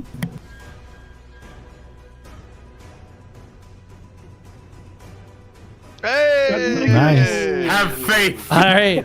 And then do those have a damage associated with it? Is it D4 or is that the I think it's just tower? D6. Okay. Which one is the tower? It's a D12. No, it's a bobber. 1d6. Bobber is a 1d6. D6. Okay. I thought I had something with it. So yeah, go ahead and roll me that damage as you toss one, and it does get not quite all the way down at the base, but at least at the base where it is at, where the tentacles have risen out. It's right at the water line. Perfect. And then we'll fucking see. That's it. That's all I got. All right, and luckily these cannons, these arcane cannons do seem to be magical. However, the bobber, all 2 of its damage was resisted. So it does 1, but it's 1. But it's there. Hey, it's there, baby. You're saying it still did damage. All right, and Sindri. All right, Sindri, since just mumbling I don't understand why everyone wants to be in the ocean. We're constantly getting attacked by sea monsters. I was told, oh no, it almost never happens. This is number 4. This is sea monster number 4. As he mumbled not super quietly under his breath as he loads another cannonball into the cannon. All right, loading it up. He's not wrong. Okay, Every free reaction. time Cade's wanna gonna skip. snap back. You know, the first time we get attacked on the underdog, I'm totally gonna say, oh, you said the underdog was not bad. No, it's not bad compared to the ocean. Things attack you in the Underdark. They just don't pop out from under your feet. Most of the time. Most of the time. The time. Oh, I can't wait till we fight a freaking It's the fine underground print. kraken in the Underdark.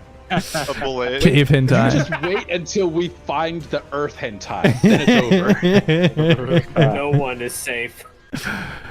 All right. Thashalt. Well, if there's a tentacle nearby in range, I probably would try one of these flamethrower charges against it. Yeah, give it to me. Yeah. Cool. Go ahead. It should be the same. It's an attack roll, right? Yeah. Yeah, it should be the same attack roll. It will just have a different damage. Cool. Yeah. Okay. I'll just roll hydro cannon then. That seems right. Let's see. Yeah, that's +4. Go hit Jasira. I'm trying. Oh, please no. Oh my god, no. Please no. Please don't hit Jasira. Please no. Clearly, this is No. not gonna work like I thought it would. Uncanny dodge. Do you just have one of them? No, it's 2 blasts, so you still get a second one. What do I do? Oh, okay. I thought I had 4 for some reason. Okay, that's fun. Oh, not that one. Knock that down. Cool. Well, let's see. I guess I don't think I can. You have 4 is it- charges. oh, It's it 2 per is- turn. If you want No, the second you're one. right. You're right. Okay, Yeah. cool. Yeah, let's roll the second one. Why not? Yeah. Pull that back up. Man, that's not great either. All right. So you kind of go to activate this, and it doesn't quite start at first. And you kind of hit it, and suddenly, there is this fiery burst that comes out, and you're gonna take 4 points of fire damage, Thashalt, as the star should just blow up in your area, and then you kind of pull it out to try and fire at a tentacle, but you're not able to kind of get it lined up properly before the fire just kind of goes out into the sky, and it kind of dies back down. And you've only got a little bit of fire on your arm at this moment where it's pulling off. You are still a little bit on fire, and it kind of hurts. You know it's not going to be the best if you can't deal with it long term. But it's for now it's small. Yeah, ooh, that's not good. Anything else, Thashalt? Let's see. I guess can I use any of the rest of my turn to like try and put it out, or? That'll unfortunately have to be your next action. fine. But for now, if you want to stay close to the edge of the ship, or if you want to try and move around, that's up to you. I'll probably try and move a little closer to the center. That way I don't get knocked off as easily. All right, Roland, up in the crow's nest. Yves Sindri acquired -1 eyebrow. Okay, I'm gonna be looking out with the rifle, just scanning for either a weak point, or if I can see like a vein bulging out in a tentacle that I can shoot and do extra hurts. Extra hurts. Using my insightful manipulator bonus action. All right, give me that roll. It's deception. Not at advantage. Don't have guidance on for this because we're in combat. Investigation. Okay. All right.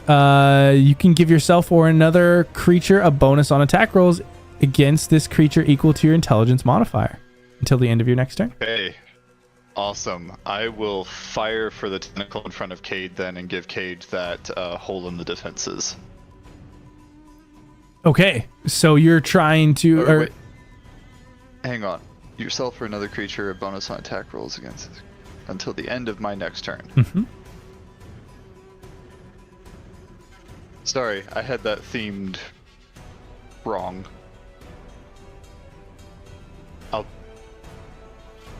I will leave it on Cade. A +3 to Cade's hits. All right. And you still... That was just your bonus action, right? So you still have an action? Yep.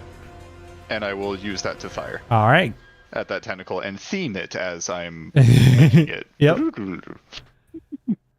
But and then watch me miss. Hey, you can throw it now. You gotta have the confidence in that earlier arcana check. Oh. Hey! Yep. All right, give me that damage. That hits. Do I have an ally within 5 feet? Does our boat count as an Probably ally? not within 5 feet, unfortunately. Yeah, does the boat count? Not for this, I don't think. I raised the relationship high enough with the boat yet. Okay. Okay, 7 damage. All right, and I hate to ask, but is it magical? It is because Okay. of the invocation, or not the invocation, the infusion. Nice. Oh yeah, you're right. Okay. Jasira, the cannon that you and Sindri and Cade are at has been fired and reloaded. You can either try and aid in the shot, or you can go ahead and make the shot at the large tentacle in front of you. I think she would like to aim. All right. I think that's a perception check with the world's lowest DC. Yeah. How about that? You were like, maybe a little bit to the left, and kind of just shifted a little bit. Yes. Instead of right on the side, it's right down the middle now. And then we'll get to Clyde. Clyde, you have gone invisible and have walked into the captain's cabin after Iz. And you see Iz kind of hit something on the side. And it begins, again, that mechanical click as the piano shifts over. And you see as he kind of moves down the stairs to another level. You're following after? Absolutely, I'm already this deep. All right, going behind him, you follow down the stairs, weave down, and there's another staircase that goes even another level lower, and he's still walking down. You follow after him and hit the edge of this room. And within this room, the first thing that you notice is just piles and piles of gems and gold and paintings and sculptures and treasure chests. Do it. And Iz is right there and is talking to Arenemy, who is also kind of sitting in this room, and she kind of is already on her feet, and the two of them are discussing. And that's where your turn will end for now. Great. Now, as these Things become invisible when an invisible creature picks them up. As these tentacles now have been shot and fired and blown backwards, and they start to twist, they lurch forward and begin to crunch onto the boat, twisting, grabbing some individuals and moving them. Let's see. Alrighty. So as these tentacles surge forward, one of them kind of reaches in, kind of piercing in through the area where Cade, Sindri, and Jasira are, and begins to wrap around Cade. Or at least try to.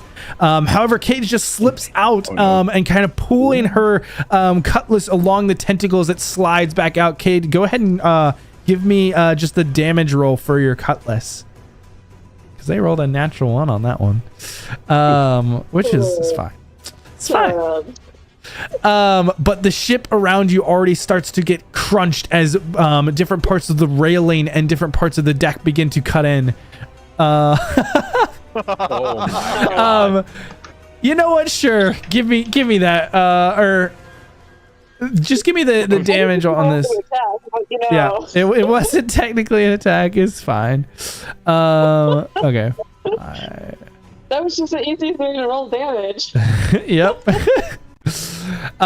Cade, I'm not gonna not honor that natural 20. So your next check, your next attack roll, I'll say will be that natural 20 when it comes in. Yeah, I would never do that. Yeah, for real. But as this ship starts to crack, I need everybody to go ahead and roll me an athletics check, including Clyde on this one. However, not including Roland yet. Okay. This is just I the am tied external in. parts of the ship. I am tied in. You are. I specified that. Yeah, I'm not yeah. taking a fall from the crow's nest. So you I said may fall with athletics. the crow's nest. Sorry, what was Can that, I Jasira? grab on? Jasira, did ahead. you have a question? Yeah. So you wanted everyone to do an athletics Yep, check. everybody to do an athletics check. And Boko, did you have something? Can I leverage my climb abilities to anchor myself to give myself advantage? I'll say you can do this at advantage, yeah. Can I read the roll that was my Athletics. inspiration? Absolutely. Oh, thank God. Hey, Oh. +1. What? How many Oh, times no. has inspiration done exactly one higher? I mean, sometimes it's done one lower, but true. just a reminder, we did make the change to inspiration. Now it takes the higher of the two rolls. It never hurts you, just for future reminders. But I in mean, this that's case, it was one higher. Good. Oh But no! it sucks. What the hell, ever, dude? Apparently, my 2 days of practice with your infusion transferred my luck to you. Yeah, What no the kidding. hell ever? Holy smokes. Okay, so Clyde, you just feel a slight shudder and are able to keep your feet. Jasira, you watch as this tentacle pulls back and it shudders the whole area around you and you feel lurched forward. And go ahead and make me a dexterity saving throw. Sindri, go ahead and make me the same throw as well. As this kind of... Cade was able to slip out and cut the tentacle, but both of you Yeah, are I'm good. pulled forward. I got this. It's okay. I feel good. No, that's about what is expected. All right, Jasira, you are able to catch yourself on the side. Sindri, you pull off and you're now hanging on the exterior of the ship. You haven't fallen into the water yet, but you're on the outside with the cannon kind of over your shoulder now. Cade, you're able to hold on. Yeah. You're able to hold on for now. Thashalt, as you went to move backwards, one of these tentacles actually came through and kind of knocked you forward, and stumbling across the deck, you hit the edge of the rail and topple over into the water, splashing down by the ship. And you see other of these pirates who are also doing the same. Some of them being grappled up in tentacles, some of them falling over into the water, as all of them are in the middle of this fight. I leave you, the party, alone for 6 seconds, and look what happens. I guess just seeing the pirates go around the tentacles, just look up. Could be worse. Hey, on the plus Trying to side, figure out how to get out of there. Do not tempt fate. on the plus side, your fire is out. Yo, true, we fixed the problem. Silver lining. Silver lining. Okay, Cade, it's back to you. +3 to your attack roll. Oh, well, you crit, so never mind. Yeah, it's Sorry. ready. I was undoing the blinds, and a surprise spider got me. I freaked the fuck out. Oh. Oh He's no. just a friend. I don't Well, like I can help you guys spiders. hunt for a new That's house fair. in the morning. Surprise spiders You are obviously burned startling. this one down already. Thashalt can teach you how to make a good flamethrower. Yo, true. Yeah. Okay.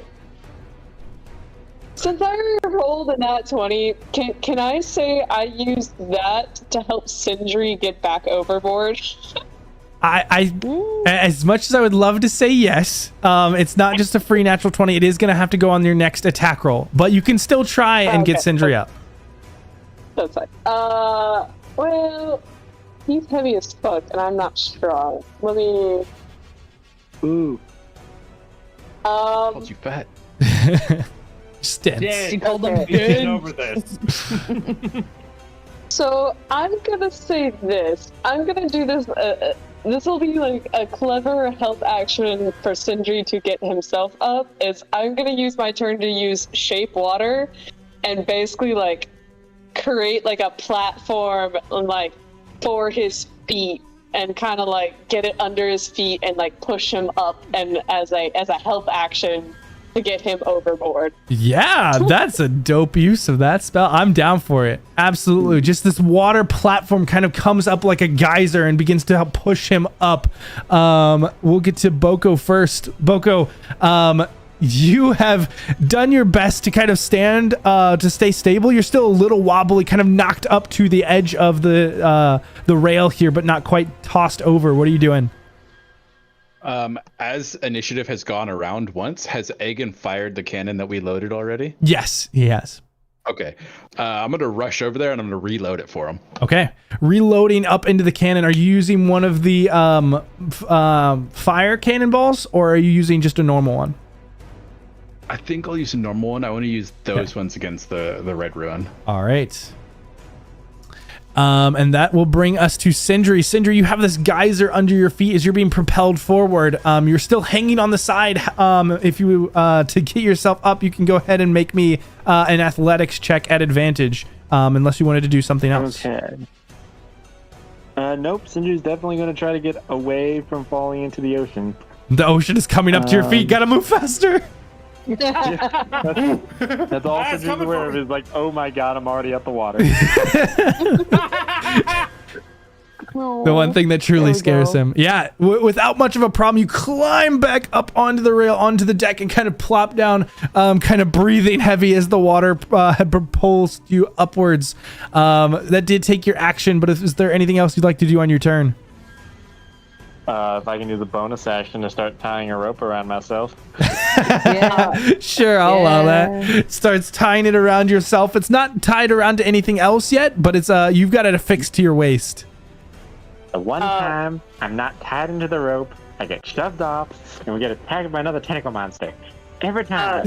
Cade's gonna throw in, please keep all the hands, feet, and other appendages inside the ship. Then you're just going to quietly glare at Cade while he's tying the rope. All right, Thishalt, you found yourself in the water with some of the other pirates. What are you doing?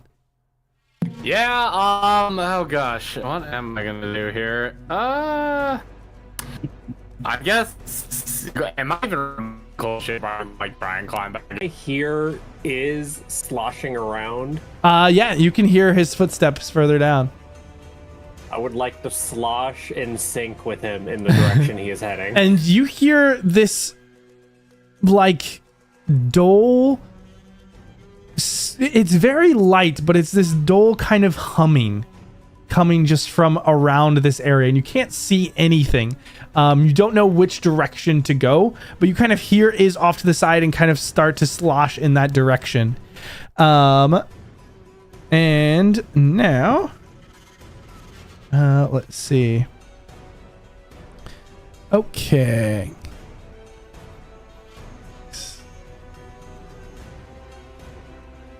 Okay, so Jasira, you are on the top, and one of these tentacles comes for you and wraps you around with the tentacle and begins to lift you up in it.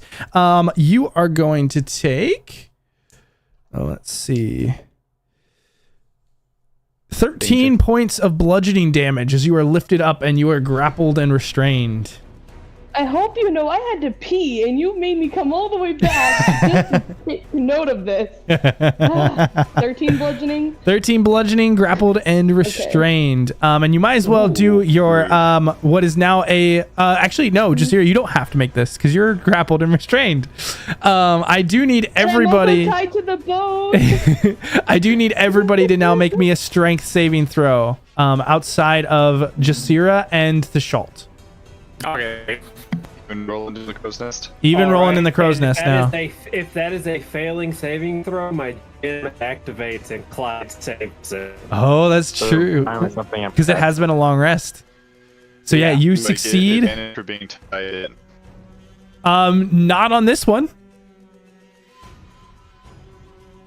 I don't feel good about Actually, this. He's gonna eat the crow's nest. Crunch. Are you tied in? You're tied in like tight, I imagine.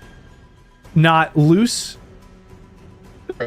Like, do you have a strand of rope that you have tied to a point, or are you like lashed yourself in so that you're strapped to the side?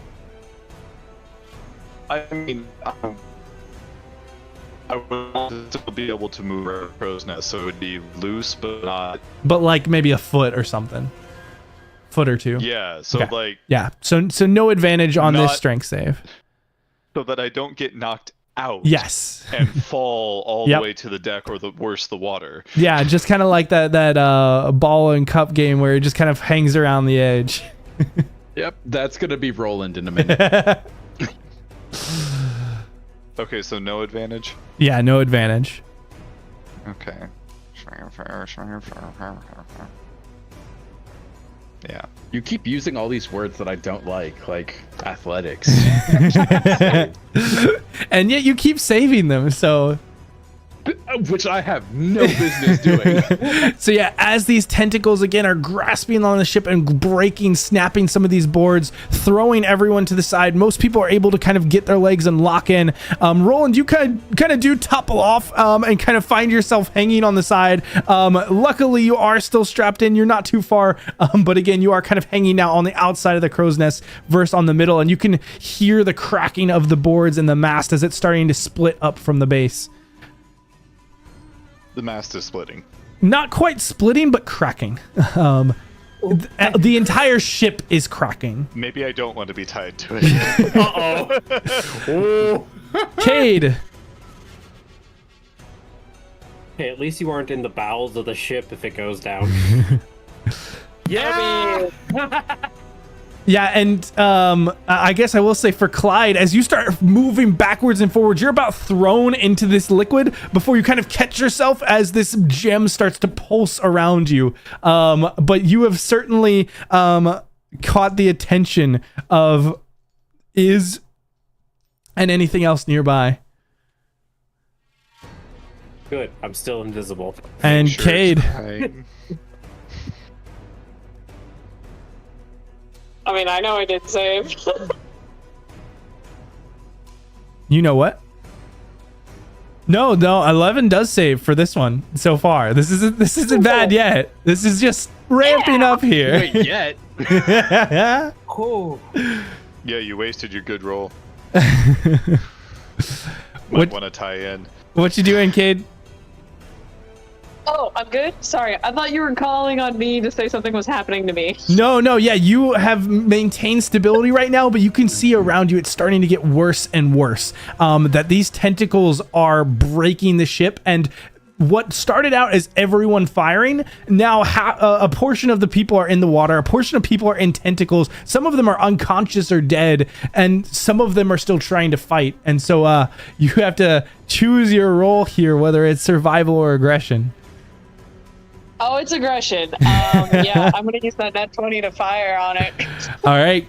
Kind of sliding back over to the cannon that is ready and aimed, you fire out and shatter into this. And so go ahead and roll me 1d100. And then roll me 3d12 plus 3. Ooh.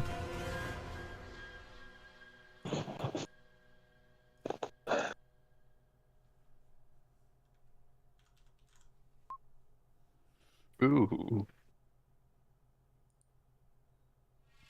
Yikes, That's unfortunate. That was unfortunate, but it's all good. This damn spider. I moved to the other side of the kitchen to keep taping, and now it's following me.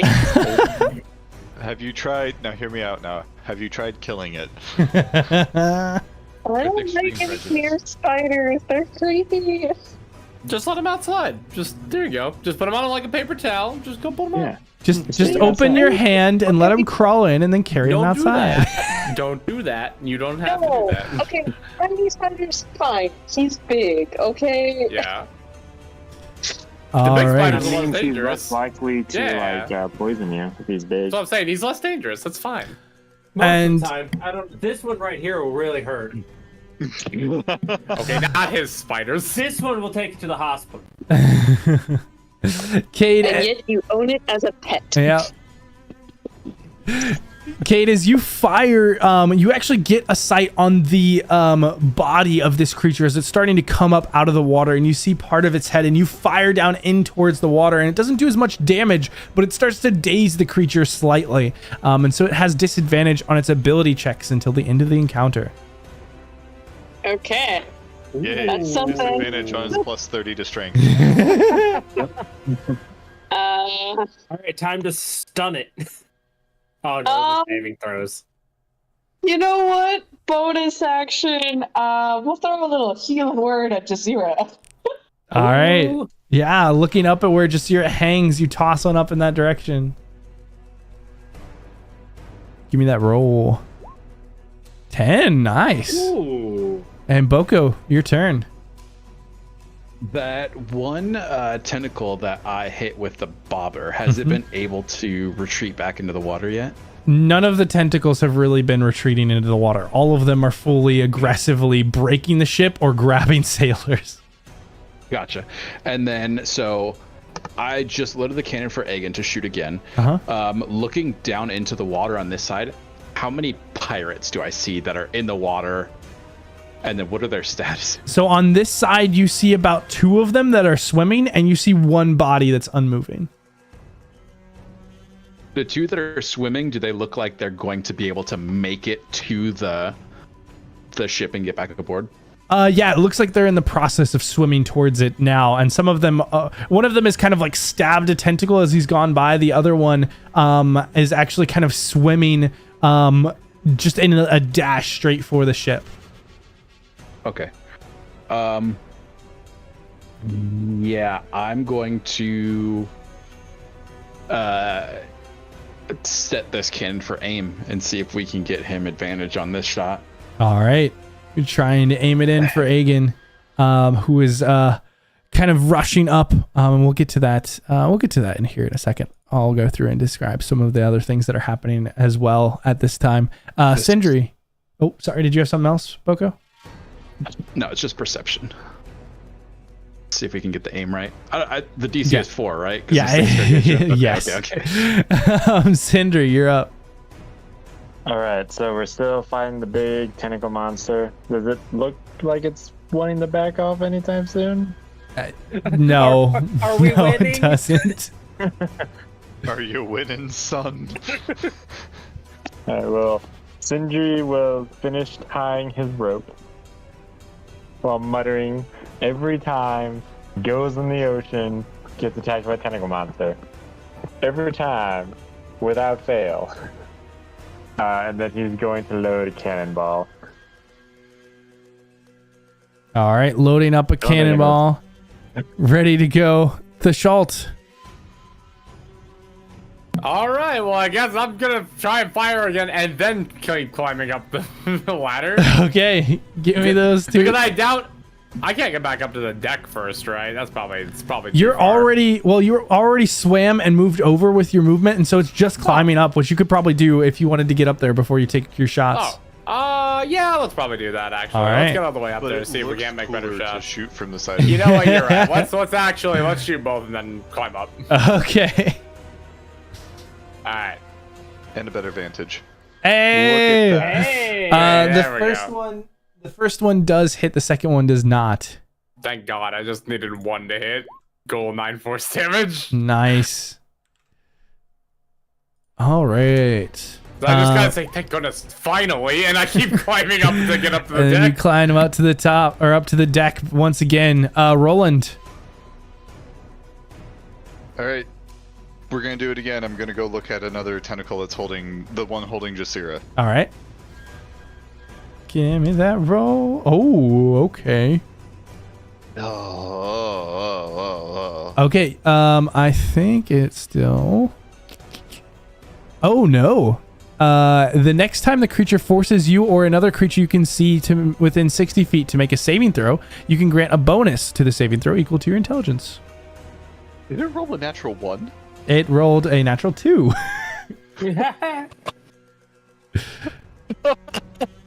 Okay. Who is within 60 feet? Oh, wait, also, can I just get back into the crow's nest with my movement? Yes, absolutely. Okay, cool. So I'm not dangling around just looking. A sailor went Okay. to sea. You know what? I'll take that save bonus. No, you or the next time you or another creature you can see within 60 feet. Mm-hmm. So you make it whenever somebody does it, right? Okay. You don't have to make it now. So the next person to make a save. Okay. Force yourself to make a save. Jump off the crow's nest.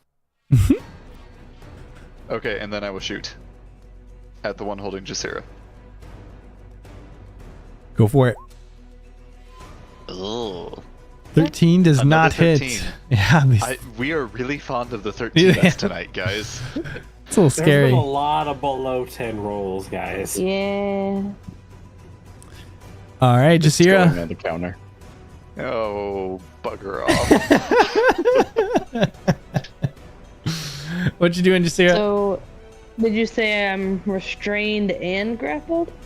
Yes, you are restrained and grappled by this tentacle that is currently squeezing you. So, the rules are what? I know the movement's 0, unless I break out of it.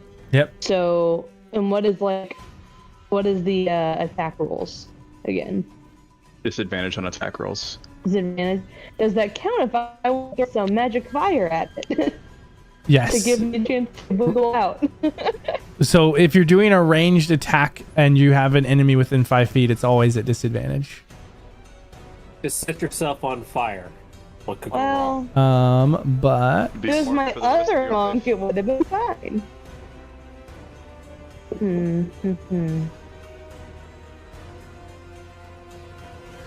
I still think that's my best bet, though. I need to distract it so I can maybe convince you to let me get advantage of trying to get out. all right, so what are we doing?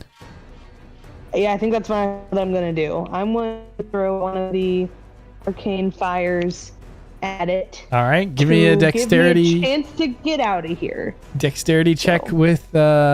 with disadvantage. That's fine. Check. I think that's fine. That's a 6! God fucking damn it. So you toss it, but as you're weaving, rather than throwing it in an arc, it kind of comes down and you throw it directly at the portion nearby. And so you do some damage to it, but you will take some as well. So you take 4 fire damage, and so does it. Okay, with that, can I say, "Ha! You're smoking," and try to get out? It is an action to try and get out. Is it? You know what? We'll roll with Baldur's Gate rules here. We'll let a throw be a bonus action. Sure. I'll let you try and make an escape attempt here. Athletics or acrobatics? Athletics. Acrobatics plus Acrobatics, 5. yeah. Acrobatics plus 5. 14? All Man? right, let's see. With another Count as a natural save. 1, you slip through as it almost like pulses. It like goes to grip you even harder, and you just like take that moment and just slide through the middle and drop back down to the deck of the ship. Look at it. You're still on fire, though. Like a beautiful phoenix. You meant to Yeah. do that. I assume that's the rest of her turn. Otherwise, she'll try to pat it out real quick. Yeah, you can't pat it out, but you can try and move if you want. If you want to get away to somewhere Oh else. yeah, she's getting the fuck away from this thing, like to the point that she might be going below deck. I am this close. Think about it now. If Roland believes Shaw that was all shoots him. you're not going to be on fire anymore. She's not gonna say, Well, what if he shoots her with Me. the fire one? All right, Clyde. yeah, so she'll go like mid deck. Okay, if you don't mind. yeah, right into the middle. That's the goal. Yep. Yep. Mid deck being the middle of the deck, or the actual mid deck, like under to the next level. Oh no, middle of the Okay. upper Okay, deck cool, that cool, we're cool. all on. That's what I thought. And then Yeah. Clyde, so as you've kind of been tossed around a little bit, Iz has heard the noise, and he kind of looks around, and suddenly his hand glows with this brightness as he spins around and begins to shine this light around in these different corners. And you now get a better vision of what's down here finally, and you can see this thick layer of this green liquid that you're standing about. For you, it's about knee high in. And there are just these shadows around. There's not much else within here, but these large piles of something that look like almost like islands in water. And as he kind of spins around and looks, you just hear him call out, "Who's there? Our enemy? Are you saying No, our anything?" friend. Clyde's gonna keep quiet right now. All right. Then I would. He's seen Iz just disappear and do his own thing, and he's been curious about why Iz keeps doing his own thing. All right. Go ahead and make me a wisdom saving throw, Clyde. Wisdom saving throw. Oh, sure. A -1. I would love to.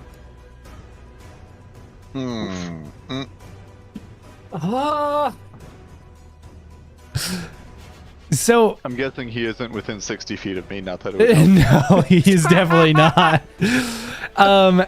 As you feel this this light kind of wash over you, and suddenly is just kind of looking in your direction, but just kind of confused. Clyde, what are you doing down here? Yeah. Well, at this point, I'm not quite sure. What is this water we're standing in? Oh, don't ask. Well, if you've made it this far, you might as well come and see what we're about. And he continues walking down through this water, through the middle portions, kind of holding out the light now, and kind of motioning for you to follow. I was gonna be like, you need to invest in some trip lines. They help work when you do magic like invisibility. If I can sneak in, imagine who else can. There's things in here that you, it's not so much, protecting something for you. It's, more protecting you from something else. And as he steps forward, this light opens up, and you can see sitting in this water a large shell. And these massive arms and head that are poking out, and this head raises up. You see a small, but still very large dragon turtle.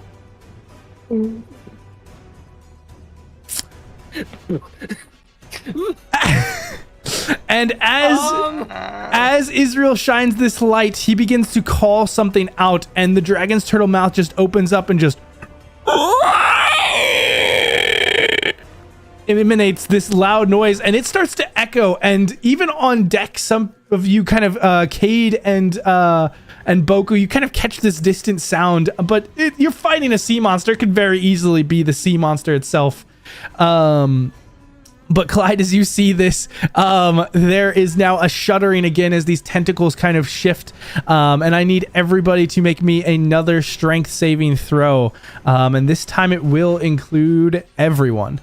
In the meantime, Lydia is in the water, kind of slicing at a tentacle as she's trying to swim back towards the boat. Up on the crow's nest. Give me your shirt.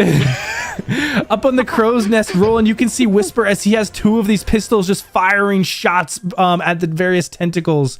Down on the deck, Volarus is swinging around this maul that just cracks into the tentacles and just thunderous, just poof, as it punches out pieces of flesh. On the other side, Corwin is dashing around and kind of, you'll see a cut into it, and then he kind of disappears and appears up on top of it, stabbing down, and kind of runs up and jumps over and blinks to a mast.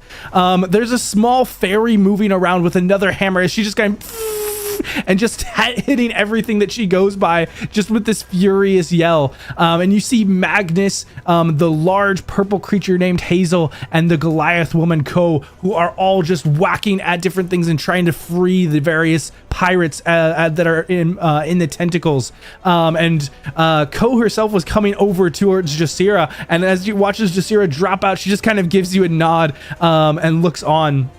From the deck, you see the captain with her sword kind of cutting through one, and beside her is this mage who has this lightning-like spell that he is pushing in and kind of shocking through multiple of these tentacles as they're all in this fight. And let's see.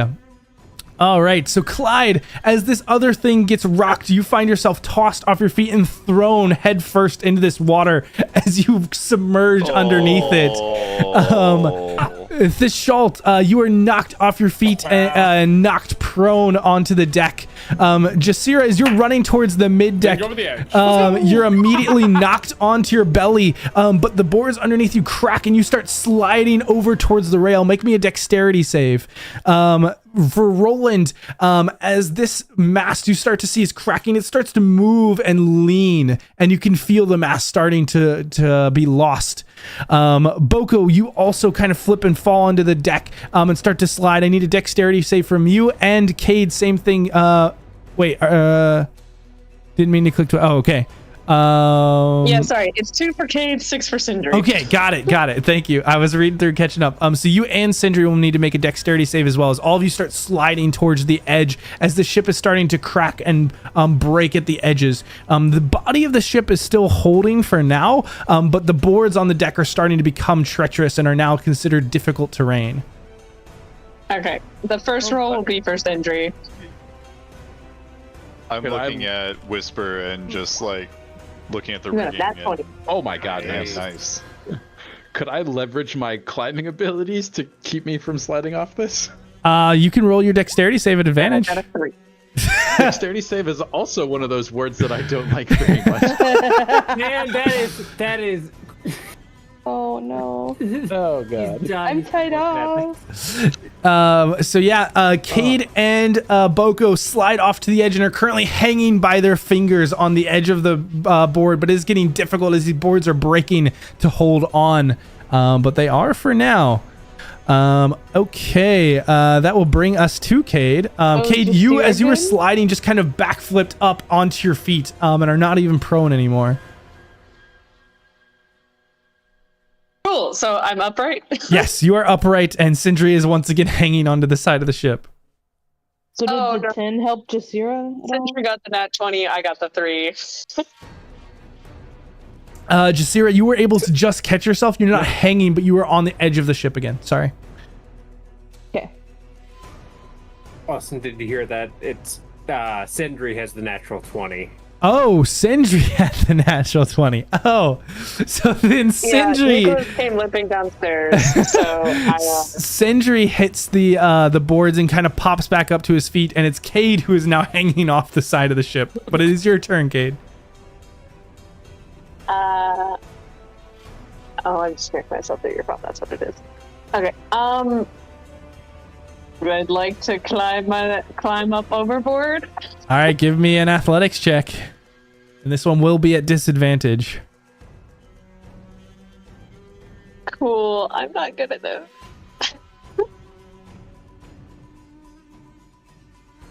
I might be taking a swim. That's fine. You can probably swim. Yeah, unfortunately, as you go, you lift up a hand to try and pull yourself up, and your other hand just loses its grip, and you fall off the side and plop into the water. That was just your action, though. So you still have your movement or your bonus action if you'd like to use it. The creature around you still swarming is much closer than is ideal for sure. I will swim to the nearest ladder. If it's within 30 feet of me, I take it. Alrighty. So you swim over. You have a swim speed, don't you? I do. Yeah, so not hindered by the water at all. You move over to the ladder and begin to make your way up. You're almost up towards the deck without much of a problem. Fantastic. Yeah, that'll be my turn. All right, Boko. Egan's fired off this last cannon, right? Yes, he has already fired. I forgot to narrate that part, but yeah, he has fired and shifted into the creature, blowing up. Actually, one of the tentacles that was barely hanging on has kind of popped off and is just a stub now. I want to cast a quick look behind us and see, now that we've been stopped, how much progress is the Red Ruin made on us? Quite a bit. You can now see those full red sails that are moving closer and closer, and they're now starting to gain kind of that pulling along, preparing for broadside. They're still a little ways out, but it's not. They're closing quickly.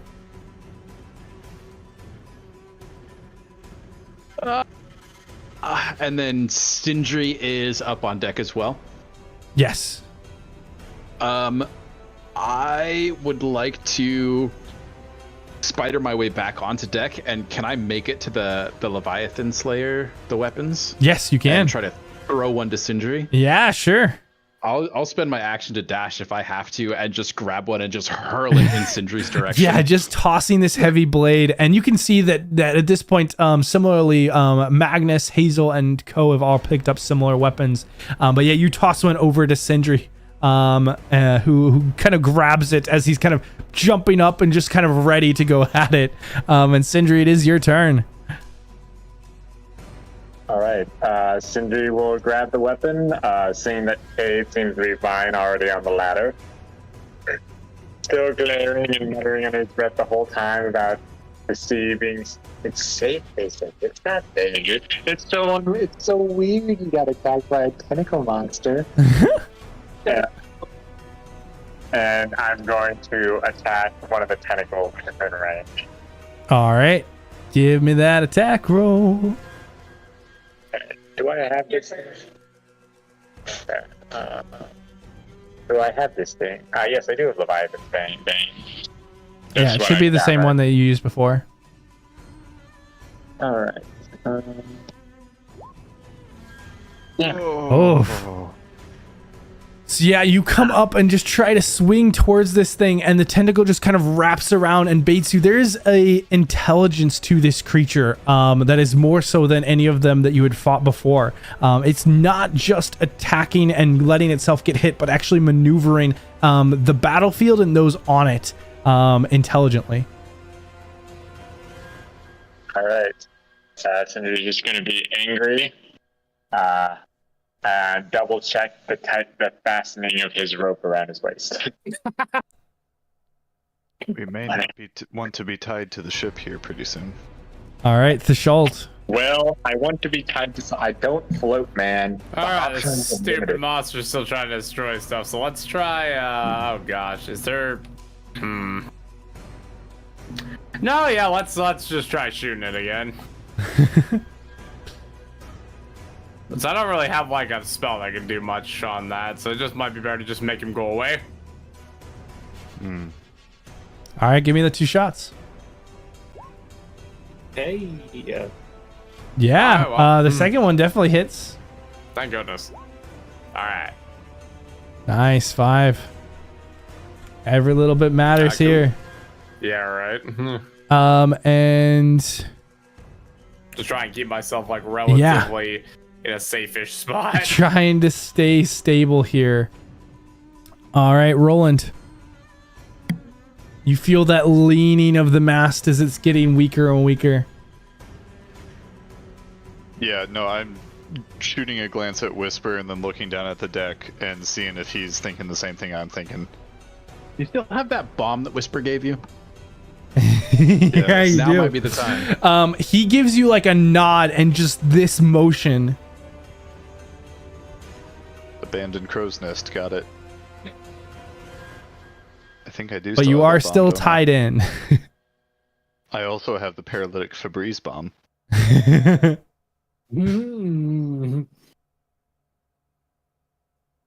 Need to find Do a why. I have the bomb from him, or do I use it?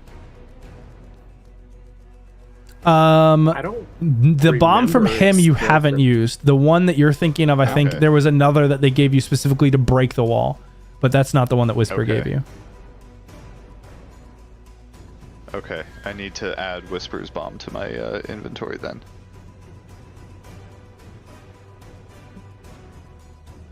Okay, yeah, no, I'm going to... I guess no matter any way I phrase it, it's an action to get out of the rope, isn't it? It's a... I'll give you a survival check to make it a bonus action to untie yourself or to cut yourself free. Sure, I'll take that. Action it is.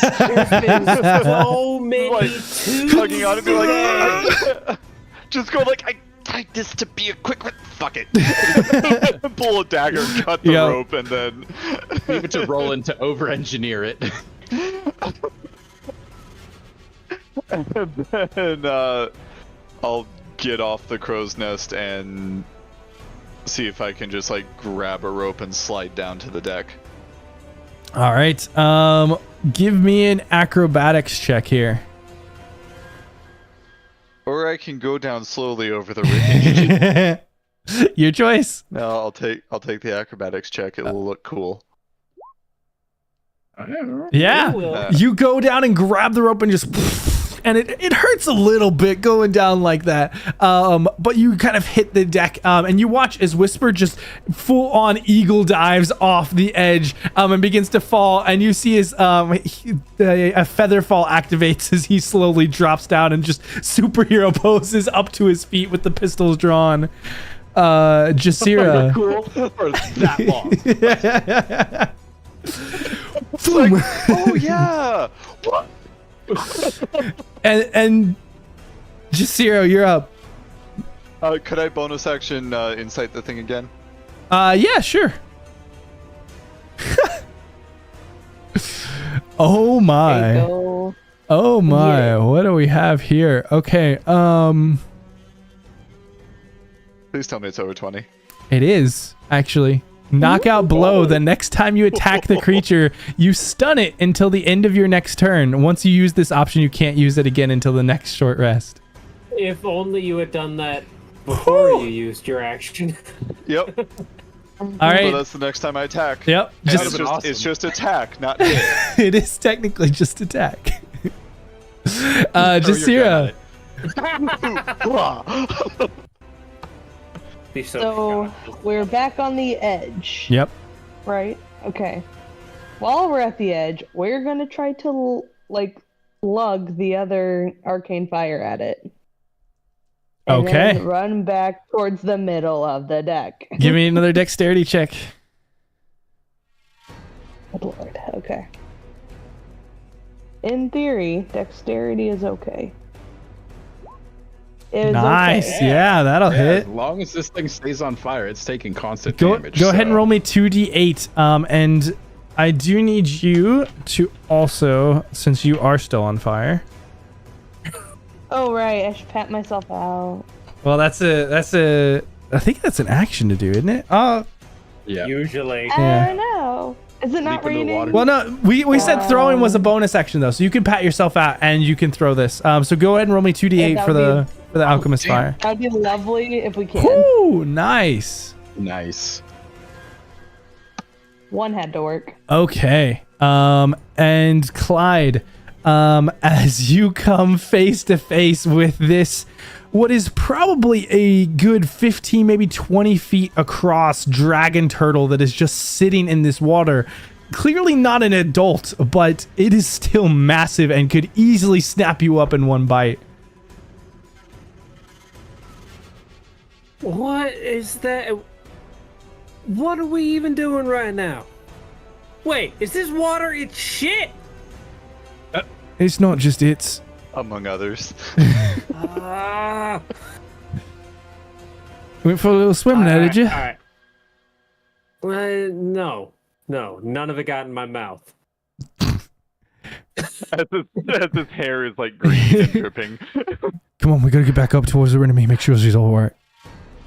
We've done what we needed to do down here. That means Mama's coming, huh? Okay. And you start just moving after is as you guys head back towards the ladder and begin climbing up. Meanwhile, the tentacles begin to surge once more, and this time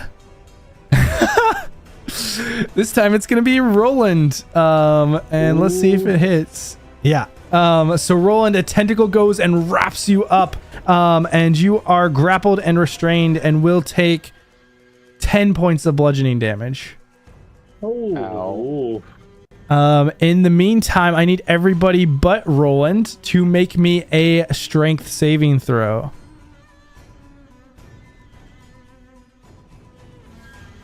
Okay, the first one will be Sindri and the second one will be Cade. Okay.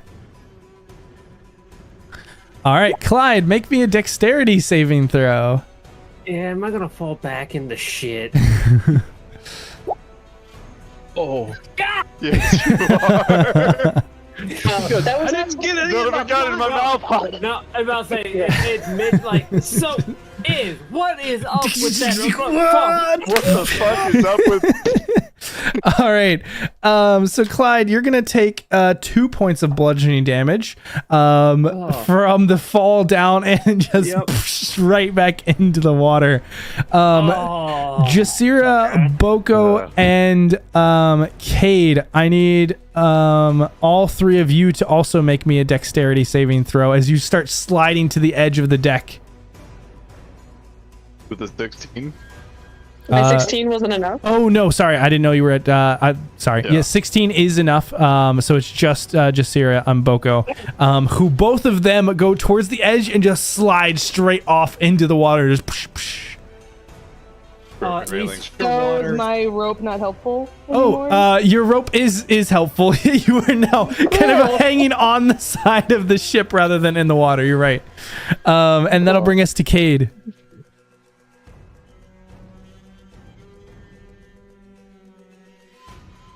Okay, I'll finish getting my ass up the ladder.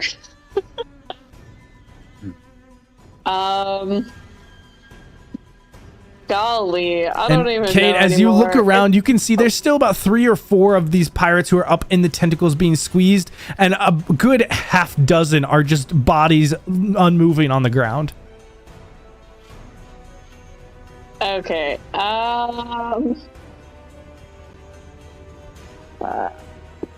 okay,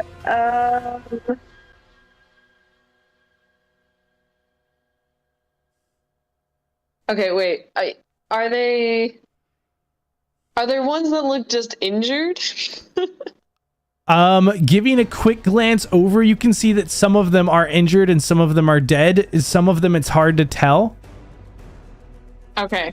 Anyone that I will run to the nearest person that looks injured and not dead, and I can bring back into the fight. All right. You rush over towards we'll say you rush over towards Quinn, this woman with this bone-like chain, who's kind of lying down, kind of barely breathing. You kind of rush over. Go ahead and give me that heal roll.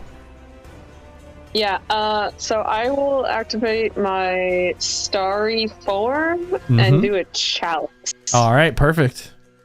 Okay. Restore hit points to a creature. You or another creature within 30 feet of you can regain hit points equal to 1d8 plus your whiz mod. Okay, so I will run to the nearest.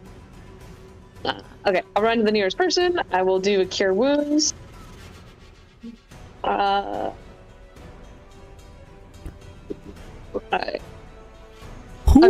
so yeah. 12 healing to her, and then the next person within 30 feet that looks like they can look for the beefiest person, or like the person I think will do the most damage, and get them back in the fight. Yeah, you see at this point on the ground, unconscious, is actually the large Goliath woman, who's kind of seems to be being defended in the moment by the massive purple creature Hazel. Okay, perfect. So the person I ran to gets 12 healing, and then the other one gets 8. Nice. Awesome. And nice. The woman nearby you, just her eyes, as you can see one of the bones that's kind of sticking out from the arm kind of pulls back in as the flesh starts to fold over. And she just coughs up blood, but she kind of lifts herself up and puts a hand on your shoulder. Just, thank you.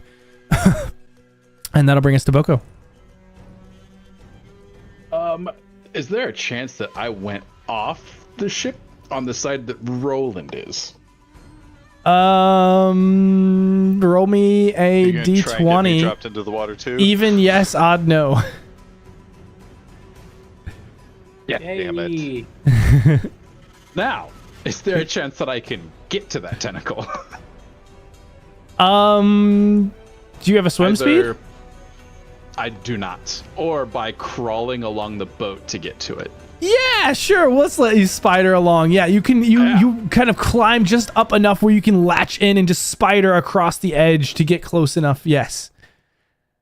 I'm gonna reach out and I'm gonna try to touch that tentacle with my mechanical arm, and I'm gonna try to cast inflict wounds on it. Okay. The issue is when I touch this thing, I'm also gonna release the soul that's stored in my arm while I cast this spell and see what happens. Oh my. So I don't know. What it do? Let's see. Okay, that's pretty okay. Oh, okay. So in this moment, so the intent of your machine is for more of a slow release. Are you trying to like overcharging, get it to release all at once, or are you just trying to see what happens when you do a normal release? Oh no. We're just chopping the lid off and letting it all go. Okay, at the same time. give me an intelligence saving throw. Roland, you better survive this. Oh my god. Okay. Yeah, you are able to like change this small drop into a gushing flow and just release this full energy. And I need for you to roll me what is it? 3d8. Again. Oh, it was 3d10 before. Watch this dude. So yeah, as there's this surge of this necrotic energy, there's now this flow of what looks to be just this red cloud that kind of pierces through the black as it starts to spider up, and you see the veins underneath that were kind of this orangish glow suddenly turn as black as the skin, and then the red kind of surges through and begins to split out, and the tentacle itself begins to be splayed and flayed up the edge of it as it like opens up and splits and just drops Roland back out onto the deck. Boko just climbs up, peeks over the edge of the deck and goes. Wait. The Which cutest side of creepy the deck was ever. this on? Starboard. Right. I don't see you. I just got wrapped up and then the tentacle went around me. All right, Sindri, let's see that Leviathan's Bane hit.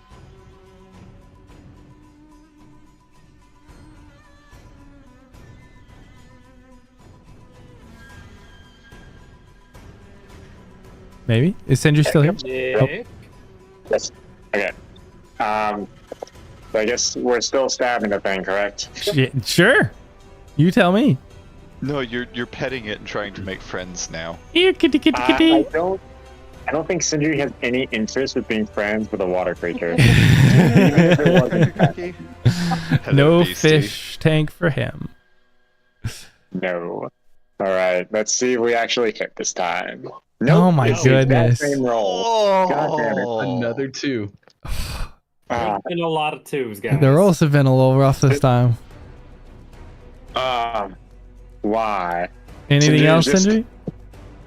He just looks at the pole. I hate the water. You you look. should try ranged. Throw it.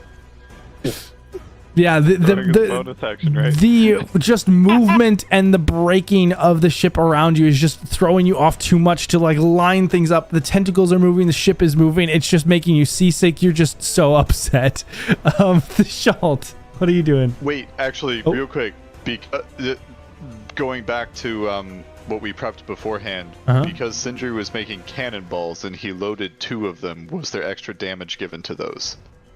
Because I think both of the cannonballs he loaded hit.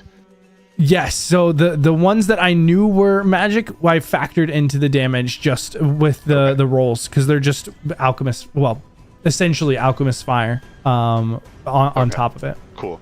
I didn't start having you. I remembered it being the same or the same numbers that Yes. got rolled. So Yeah, I was rolling the figured alchemist I'd fire to ask. start, and then I shifted over halfway through to have you guys roll it because I thought that would be more fun. Okay. All right, the Schalt. All right. Speaking of fire, let's try the fire again. It's been a few rounds. I'll try and burn this thing down to where maybe it goes away now. You're gonna do That one shot. Okay. No, that's sad. Oh, that's sad, dude. So Dang both it. of them fire, and they actually hit the creature and just wrap around. But the resistance and the armor around it seems to not actually be enough to actually make it through. Not enough punch to make it through its protection.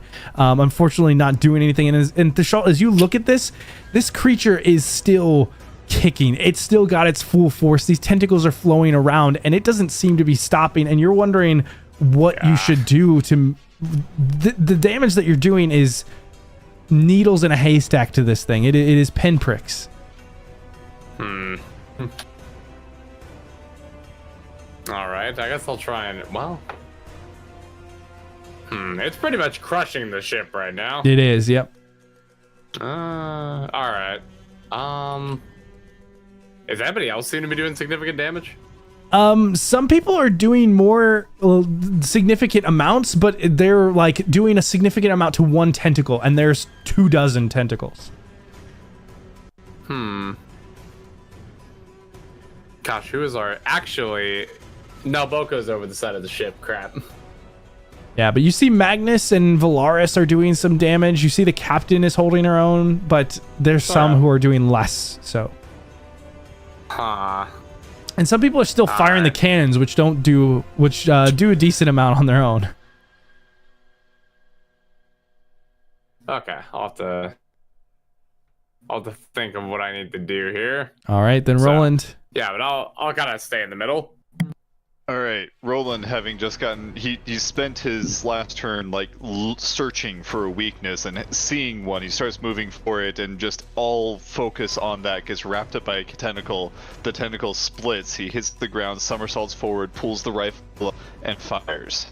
Yeah, and you can see the top of the head is just hitting the water. You can just see one of these bright orange eyes right on the top of the water. And go ahead and make me that attack roll. And it won't have sneak attack because I'm not. Well, I mean, are you counting the tentacles as separate entities? We'll give it to you on this one for fun. Okay, thank you. I appreciate it. I won't hit. Gotta have that confidence. Gotta change your attitude. Another 13. So you fire, and it doesn't hit the eye, but it scrapes across the top, and there is just this like roaring, just the pain of just the nearby of this vulnerable area. It starts to shift, and you watch as all the tentacles begin to go limp and kind of fall to the edge. And it is considered stunned for now. Jasira. After that, Roland is just going to turn to the nearest officer and say, "We have an opening. Can we take the ruin?"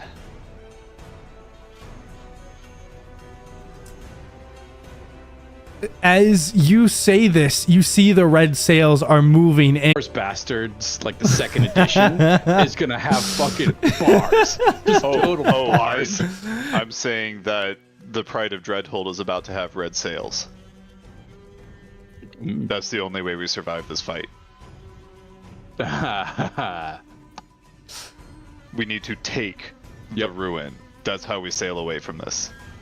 We'll see. So, yeah, it's about 200 feet out at a diagonal behind the ship as it's closing in. But it's strange, Roland. You expect them to fire with their cannons while you're at a disadvantage, but they're coming close.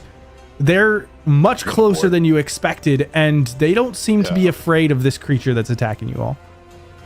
Yeah. We have to take the ruin. They're controlling it. Yeah. And they're gonna board us here in a second. Yeah. Motherfuckers. So we board them back and take their ship. All right, Jasira, what are you doing? I'm looking for the next weakness with my bonus action on. If they're 200 feet away, that's probably too far. So on the creature again. Okay. Yeah.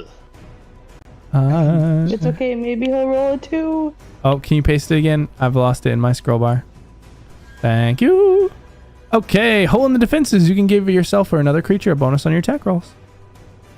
Till the end of my next turn. Yep.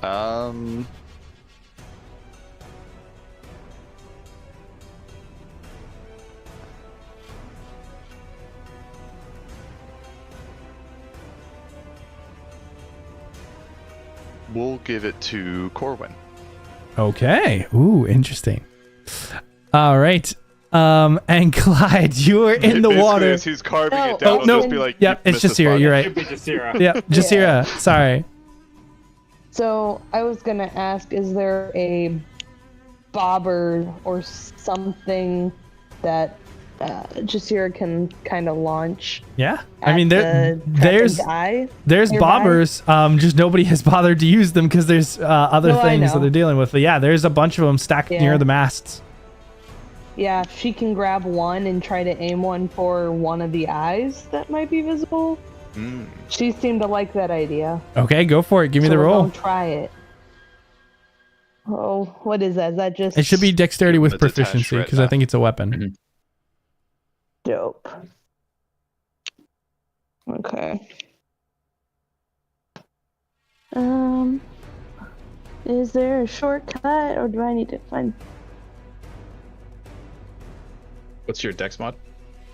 3? 1d20 plus 5. Yeah, I'll see if there's something easier because I am struggling. Let's see.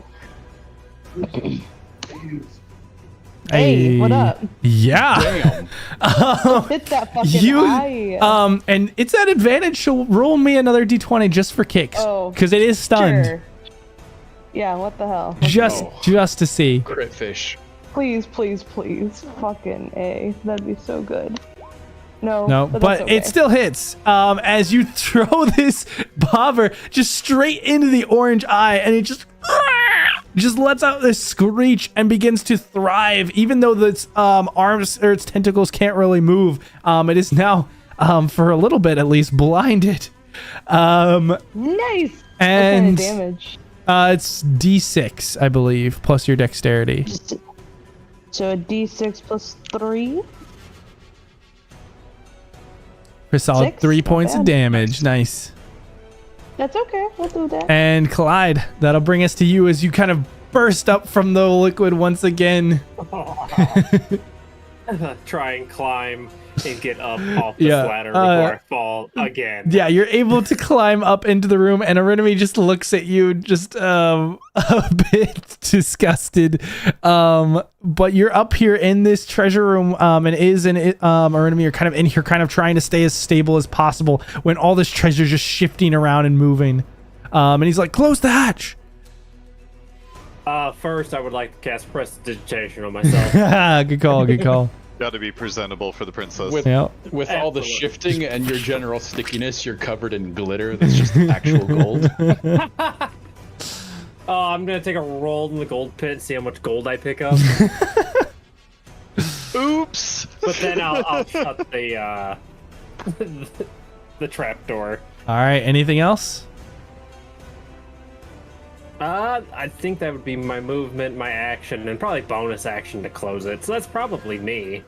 Getting ready to follow is wherever we're supposed to go, because Clyde is still unsure of what's happened outside. So All right, and the rest of you on deck, you now see as the red ruin is closing in, this kraken is wrapping around, and then suddenly there's a breach in the water where the water starts to spray up, and you see this massive entity moving at a heavy speed, and as its mouth breaches the surface, you see a fully grown ancient dragon turtle as it just emanates this roar out and slams into the stunned kraken, spinning it away from the ship and pulling it out into the water, dragging it away. Done. Now I do need Jasira, Roland, Thashalt, Boko, Sindri, and Cade. So everyone but Clyde to all make me dexterity saving throws as these tentacles are dragged across the deck at immense speed. Oh. Ooh. I'm not on the deck. Oh. Okay, the first one will be. so Oh my confused. God. Those are all single digits. Oh, Clyde's gonna be the only party member left. We look like fish out of water, guys. What the Austin, hell? I'm not on the deck right now. Can I? Oh no, avoid yeah, this? you're right. You're not on the deck. So yeah, you do. Oh my god! Oh, it gets worse. Don't worry, we're not about to be either. Okay. I'm the only one I on was the not ship. on the edge when this started. I was in the middle. Yeah, it doesn't matter for this one, unfortunately. So, Roland, well, everyone just gets yanked by their feet and just pulled off. Thashalt and Jasira, I need and Sindri can all make me another dexterity save to try and catch on. But Roland and Cade, Roland, you take 5 points of bludgeoning. Cade, you take 4, and both of you are pulled off. Yeah, all 5 of you just yanked right off the boat into the water, and that is where we'll go ahead and wrap up for tonight, and where we'll catch up with next session as the Red Ruin is closing in and the party is now in the water. We will. It's great. Trying to figure out what will happen here. We'll catch you next week when we come back to the conclusion of this fight. See you then.